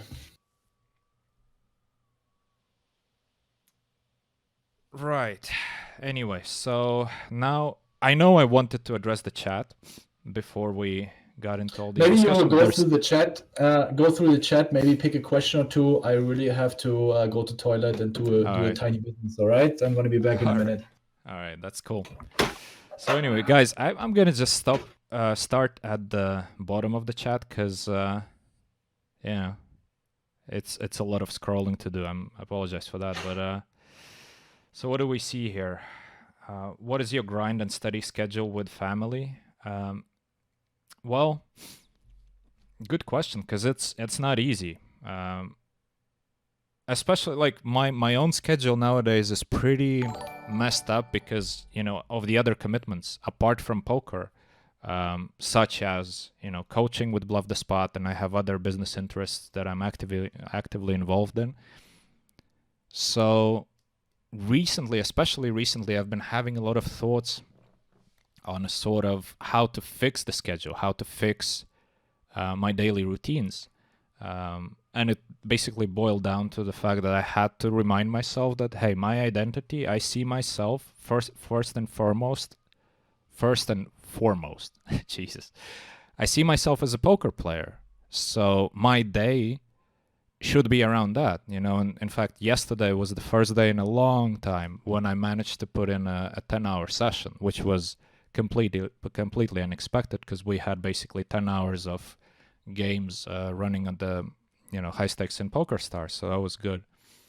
But in general, my routine would be I try to play as much as I can when I can, free up some time from my other commitments, and I'm pretty diligent at continuing to study almost every day. Obviously, it's impossible to stick with it every day, but one thing that I follow and I can highly recommend to everyone, it's called, whatever it's called. Basically, the idea is you are not allowed to miss more than 2 days. Right, so I basically have a little calendar where I put a cross for every day when I, studied at least for 1 hour.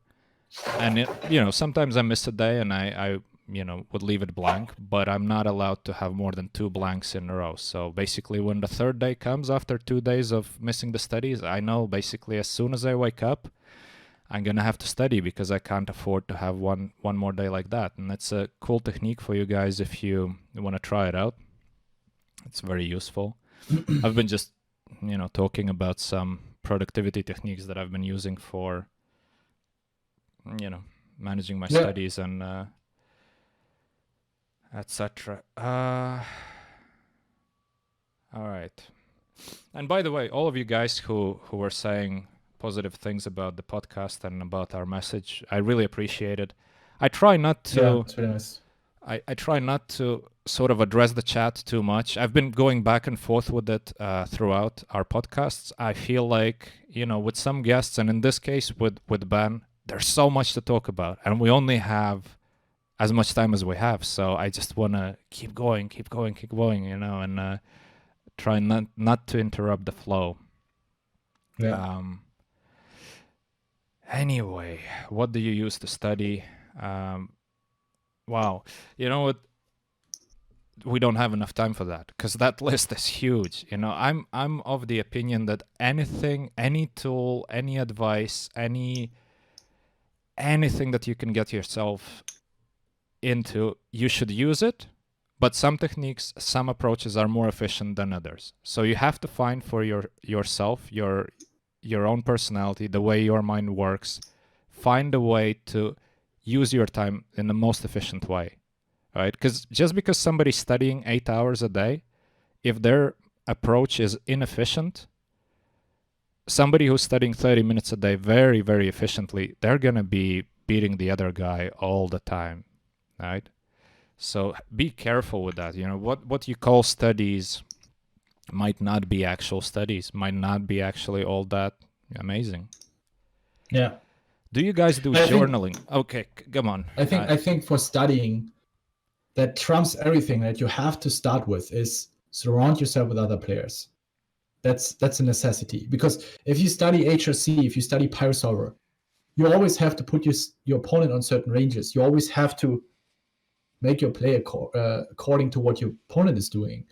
So the more insight you gain, what other players might think, what population is doing, or certain opponents, what makes sense, the more accurate your input will be. And then the more accurate your results will be. And the better your game will become. So if you have PyroSolver, GTO studying, taking notes, database analysis, ICM study, whatever it is, take this, put this on second priority, and first start grinding the forums, grinding Discord. Hey, I'm this and this and this. I'm playing these stakes. I am 27 years old. I'm from Lithuania. My name is Pete. My goals in poker are this and this. And also try always to first provide value. Say, I'm really good in this. Maybe you can say I have a background in editing.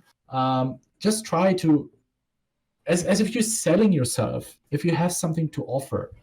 And then people will reach out to you and then do study-to-study, user-to-user study coachings. Review hands, see who do you come along very well with, who you don't have such a great chemistry with, and you might move on and split apart from. I talked about this also with Joe Ingram, where this is then a grind, and 1 out of 10 will be a very, very good fit for your vision, for your goals. You have very great chemistry, and that's also how Gatsby continue emerged and continuously progressed until it was a group of highly dedicated, highly passionate poker players that everyone in this group proceeded to a very successful poker player. And I think this was not a coincidence. Yeah, totally. Especially once you start pushing each other and, some sort of synergy arises, sort of. It's and actually, I remember you talked about it in Joe Ingram podcast. You said, when the synergy comes, it's no longer 1 + 1 is 2. It's like more like 1 + 1 is 7, and it's exactly, so true, yeah. And also just sometimes it's so important to figure out the things, the direction, as opposed to just the techniques, because some people would just open a solver and, okay, let's do a solver grind for 8 hours. If you don't really know what you're doing, if you didn't arrive to the right techniques of how to maximize the like the efficiency of the time that you spend here, it's not really great, right? But because, for example, for myself, one of the things that I study a lot is studying itself. And there's a lot of books out there and a lot of material, a lot of courses that you can go through. And I went through a lot of them with the goal of trying to understand how to study more efficiently, how to process the information more efficiently, how to recall the information more efficiently in real time, because it doesn't matter if you're one of the biggest geniuses out there. If you get a hand history, you have 10 hours to analyze, you're gonna be close to a solver every 100% of the time. It doesn't matter if you can't execute your decision in play while you have a bunch of tables and you only have a few seconds to make your decision, right? Because in the end, that's the real life. You have to be able to recall this information efficiently in a super short amount of time, right? So for example, for me, this is something that I've studied for probably hundreds of hours. I've read, dozens of books on the subject, watched everything that I could get my hands on there, right? That's part of studies. It's not only, okay, let's open up the Pio solver, let's go. The thing is, 100%, yeah. If you can get, another player that you can talk to, who's going to share these ideas with you, who's going to tell you, well, you know what, this works for me, try it. And that's another important thing. I don't think that, especially when it comes to studies, there's no sort of one approach fits all. Everybody's individual, and same goes for coaches. You're not going to be able to work with every coach. You're not going to be able to work with every player. But if you try several players to work with, you're going to find your match, and then hopefully there's going to be another group like, you guys did back in the day when everybody achieved great success. Absolutely. Yeah. Can't agree more. There's someone asked about bankroll management for hypers. There's an article on our website about bankroll management. I think if you go to razoredge.com and check the article section, you will find some more stuff about bankroll management. Right. And by the way, we're going to have this recording on YouTube, in the next week or a bit more than that. And I'm going to put all the links to your stuff in the description, where people can find your material, etc. Because again, as much material as you can get your hands on, go for it. There's so much material out there. Ben is giving you advice on things that he went and discovered through his experience. What is there? What's your reason not to read this thing, right? Yeah. Because I know for myself, for example, I basically don't have enough time, and I don't want to spend time on social media. I don't want to, follow every podcast. I don't want to follow everything out there. There's a limited amount of podcasts that I could afford my time to spend on, so I really, really appreciate everybody who's watching us right now, because I think it's a huge thing. With so much out there, you could do so many other things right now, but you're watching this and you're listening to us. I really appreciate it, right? But my reasoning, for example, for choosing only a few things to do out of everything that is out there is because I've discovered through a lot of experimentation what are the most efficient things that propel me to my goal, right? So I'm not going after every material. I'm not going after every blog post. But when you're starting out, you have nothing better to do than just trying, dipping your finger in everything, all of the material. Try it all. Anyway. Can't agree more. Actually, you know what? Another thing that I want to talk about with you is eSports, right? Because of course you have an eSports background yourself, and I know that Raise Your Edge currently is also offering some eSports products. No, not products. We have signed players that are competing in several games for us. Right. Under the Raise Your Edge flag. All right. So what you are present in the esports field. Let's rephrase it. Okay.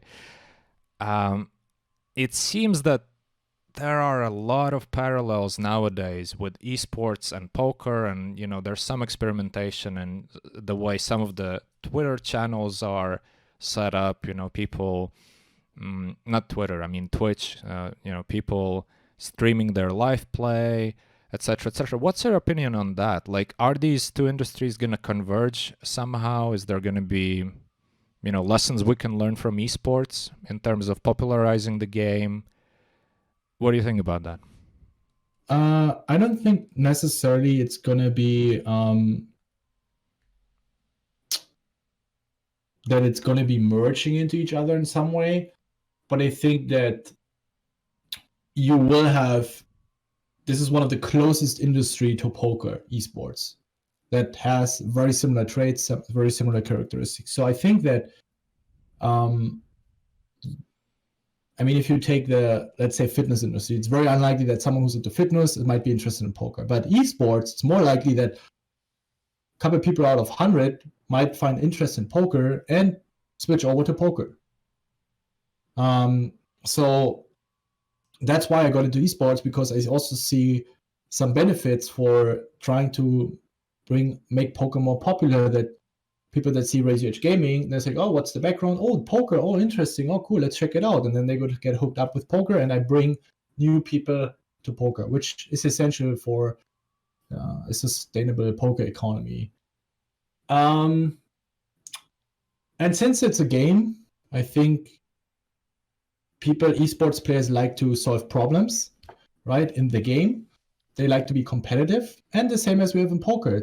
We solve problems. We have to make a lot of decisions. We don't have all information in hand, and it's also highly competitive. So it has similar traits. So I think it's a great opportunity to, benefit from each other. Right. I don't have much to add there because, I mean, I'm obviously not well informed about what's going on in esports. Yeah. I'm just looking at the thing that, there seems to be some parallels nowadays, so we'll see how it plays out. Absolutely, yeah. And I've been reading the chat just now a bit, and I see a few things that I want to just say to you guys. Like, if you have questions about variants, dealing with the variants, I'm sure you can find a lot of information on Raise the Edge. You can find some videos on my YouTube channel about that. And same goes for Galfond Challenge. I don't want to spend our time with Ben today to discuss the Galfond Challenge. I've discussed it extensively before, and you can find some things on YouTube. I've recently reviewed the 5 biggest pots that I've played so far, so you might find some insights there. Just quickly want to say that I hope Phil doesn't give up. I think Phil is gonna, he definitely needs some time to regroup and some time to, improve some of the aspects of his game, but I fully expect him to be back at it 1st of March. We'll see how it plays out. Nobody would blame him for bailing out and preparing for the next challenges, but I believe that he's not going to do it. I think there's still a lot to play for. There's still 15,000 hands ahead, and, Phil, I hope, is going to be back.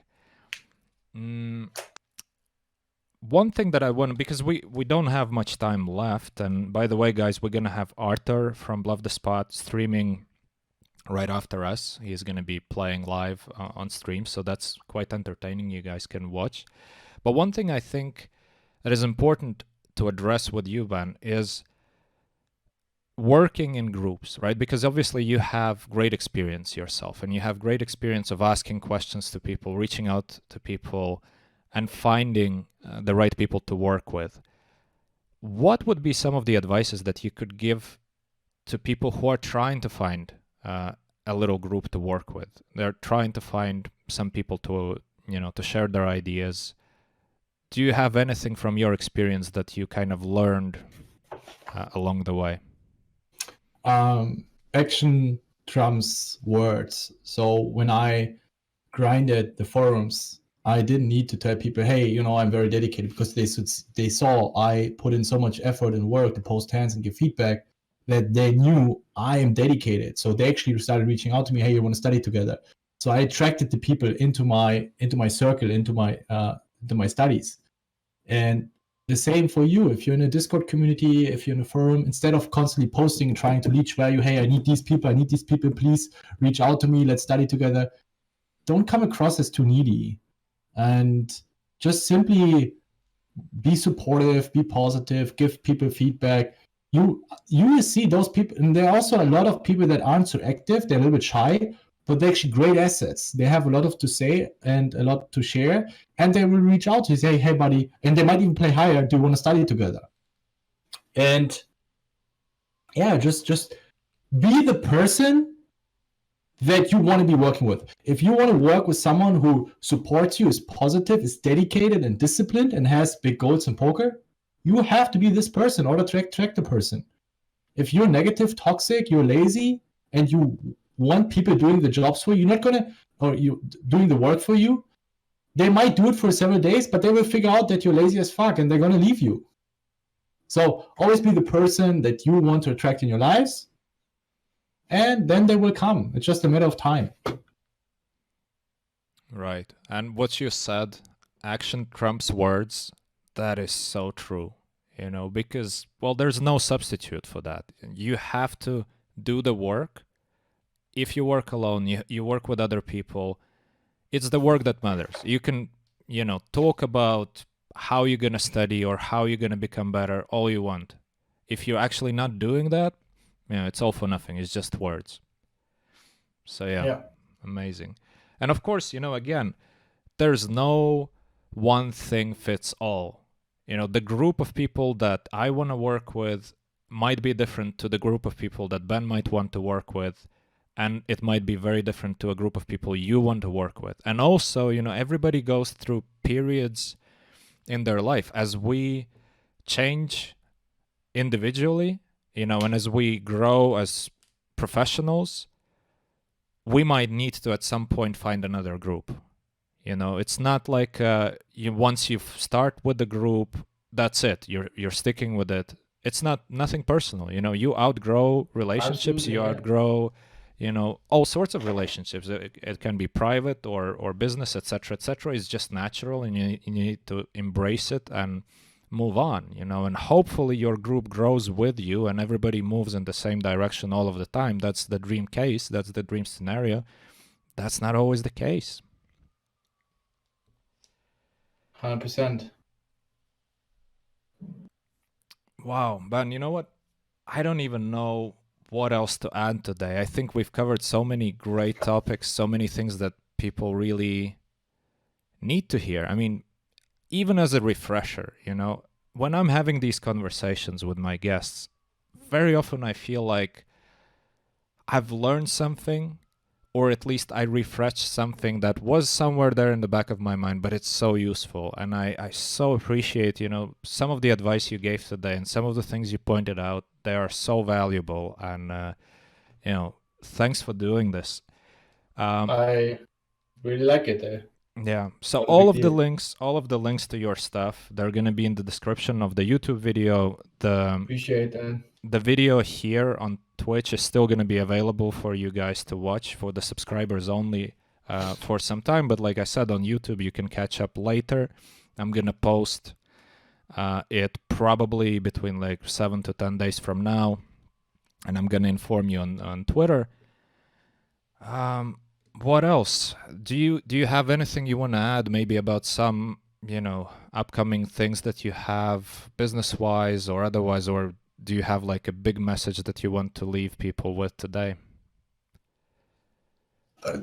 Big message is always be the change you wish to see in the world. If you want to surround yourself with a certain trait of people, then also live according to these standards, and don't just try to always leech value and learn from others. Also give value, and very often in relationships and partnerships you get into, you have to give first. And if there's someone that is very valuable, he will also give back immediately, or he might be giving back right away or give first.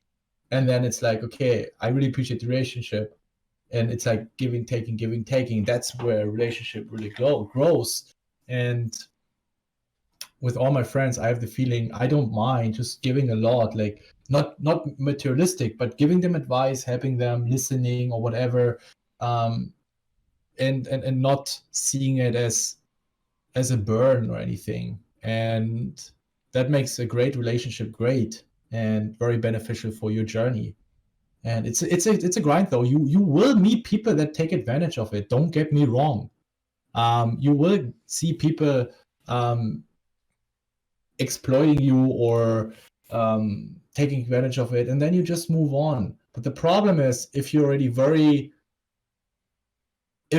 hesitant at the beginning, like, okay, let's see, Is he able to provide me with a lot of value? Is he able to give me first? And then you wait for too long, these people will move away. So I had a lot of, it comes with a sacrifice.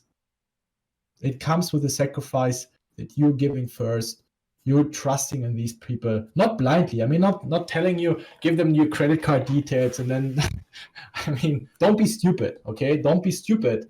But in order for a relationship to grow, you have to put some level of trust into that relationship and also put some value first, and then it's a giving and taking.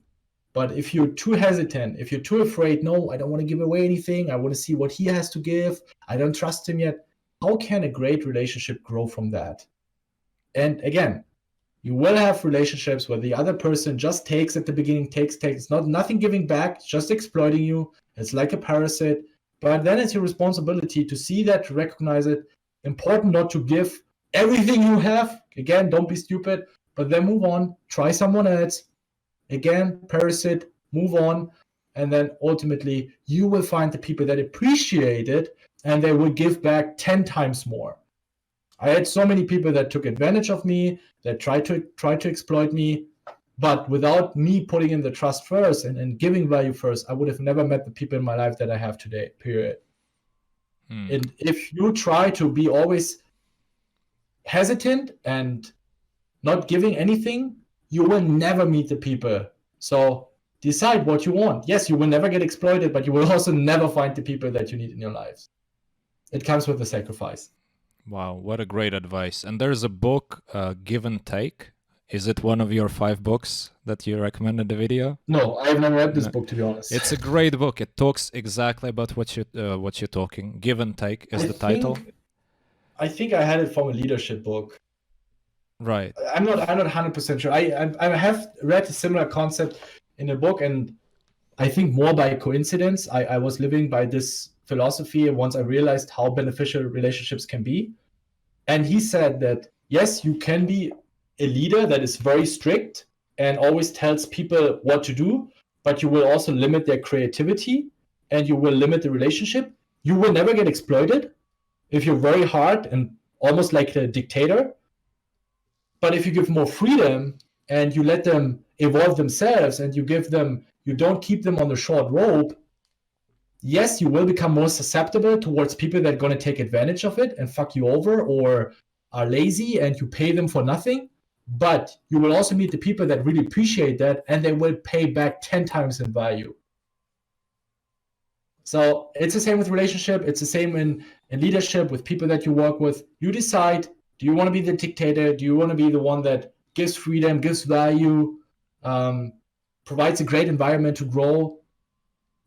But then you will ultimately also come across people that take advantage of it. It's just... Absolutely.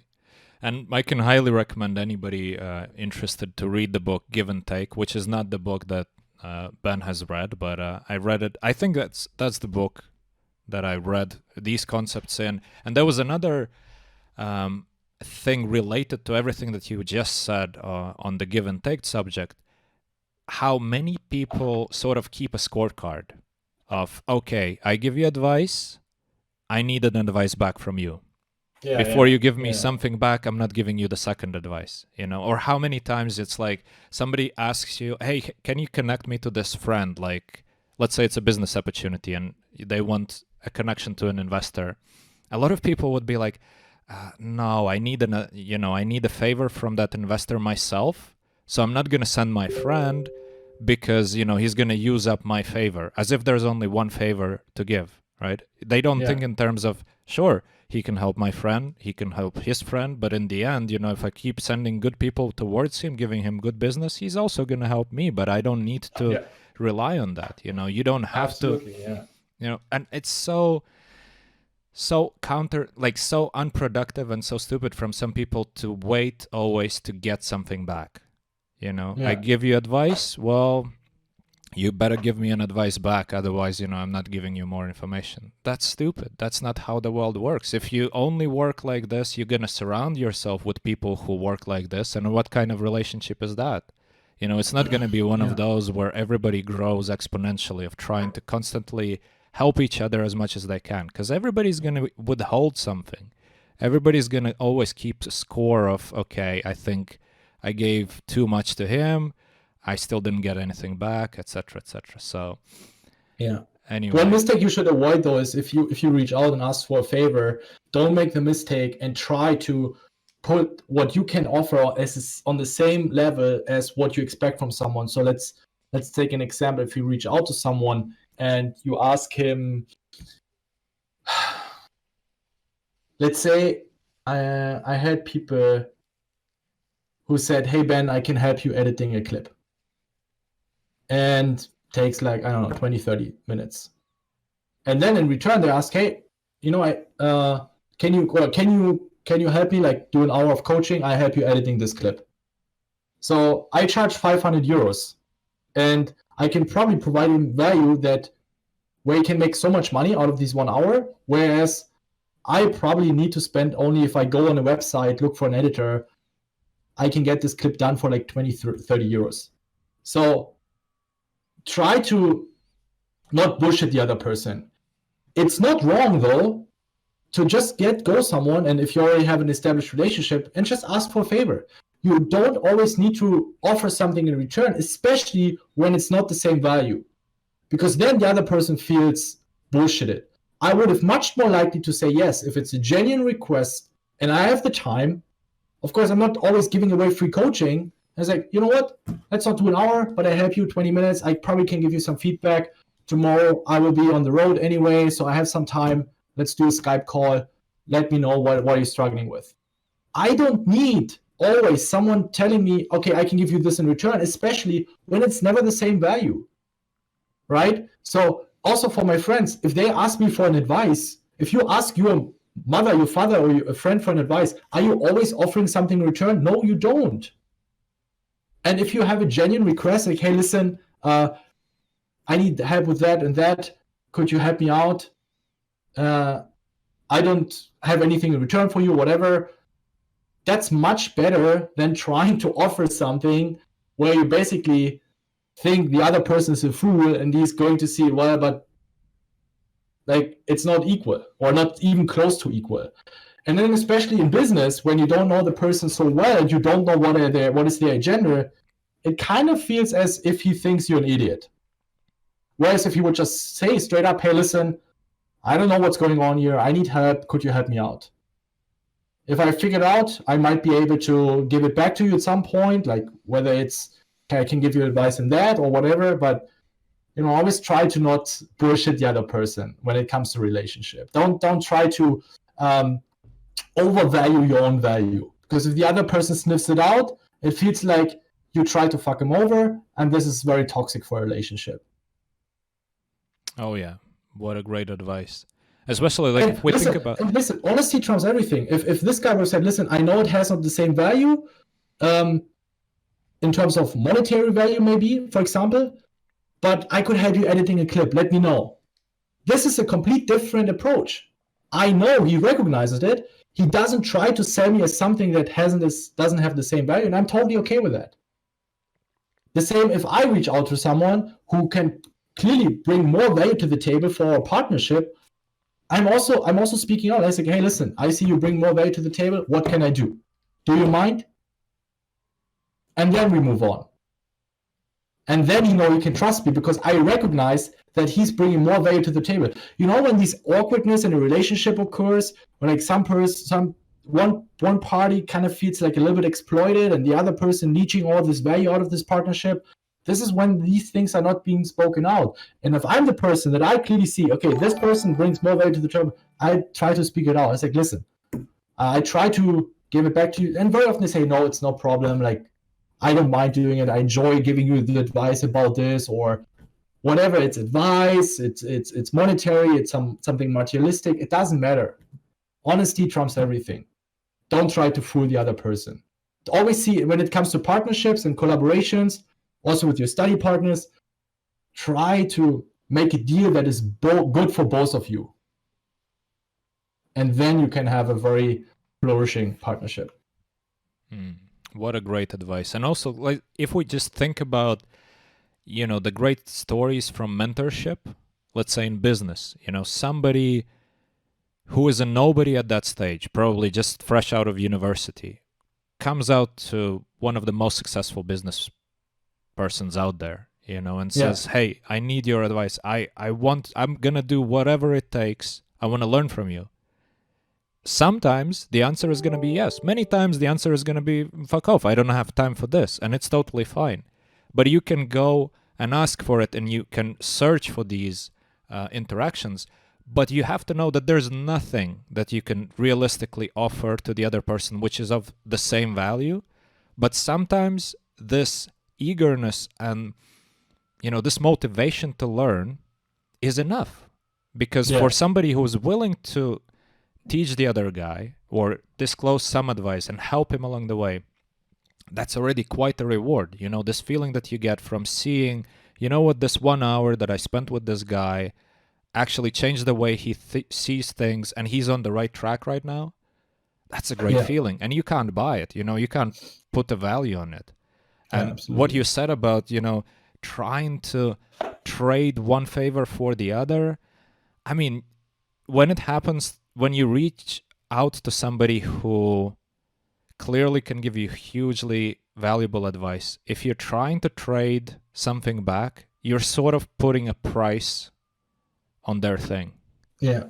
And you assume that they actually want to sell it, right? Because, for example, you have a product, you have a company. If you want to get advice, like if anybody wants to get advice from you, they should sign up for your company, right? And go through the normal process. You want to reach out directly and get a personal sort of response? Well, it's up to you, but don't try to buy something that's not for sale. Exactly, yeah. Anyway, let's end on this note. Ben, I really appreciate you coming on. It was a blast. And to be honest, I still have so many questions. We could go on for hours, but of course, we need to be reasonable, and we cut it here. If we ever get a chance to do a round 2, I would be super happy. Sure. We can talk about so many other things. And guys, all of you in the chat, really appreciate you taking 2 hours of your time to listen to us talk. And I hope, you learned at least something today. Keep an eye out on Ben's top 5 books video. I'm looking forward to that one. I'm waiting for that. And and of course, if you have, you can watch the replay of this on my YouTube channel. There's a lot of other material on the YouTube channel as well, so go there and check it out. All right. Thanks for having me. Well, thank you. And, well, goodbye, everyone. Goodbye, guys. See ya.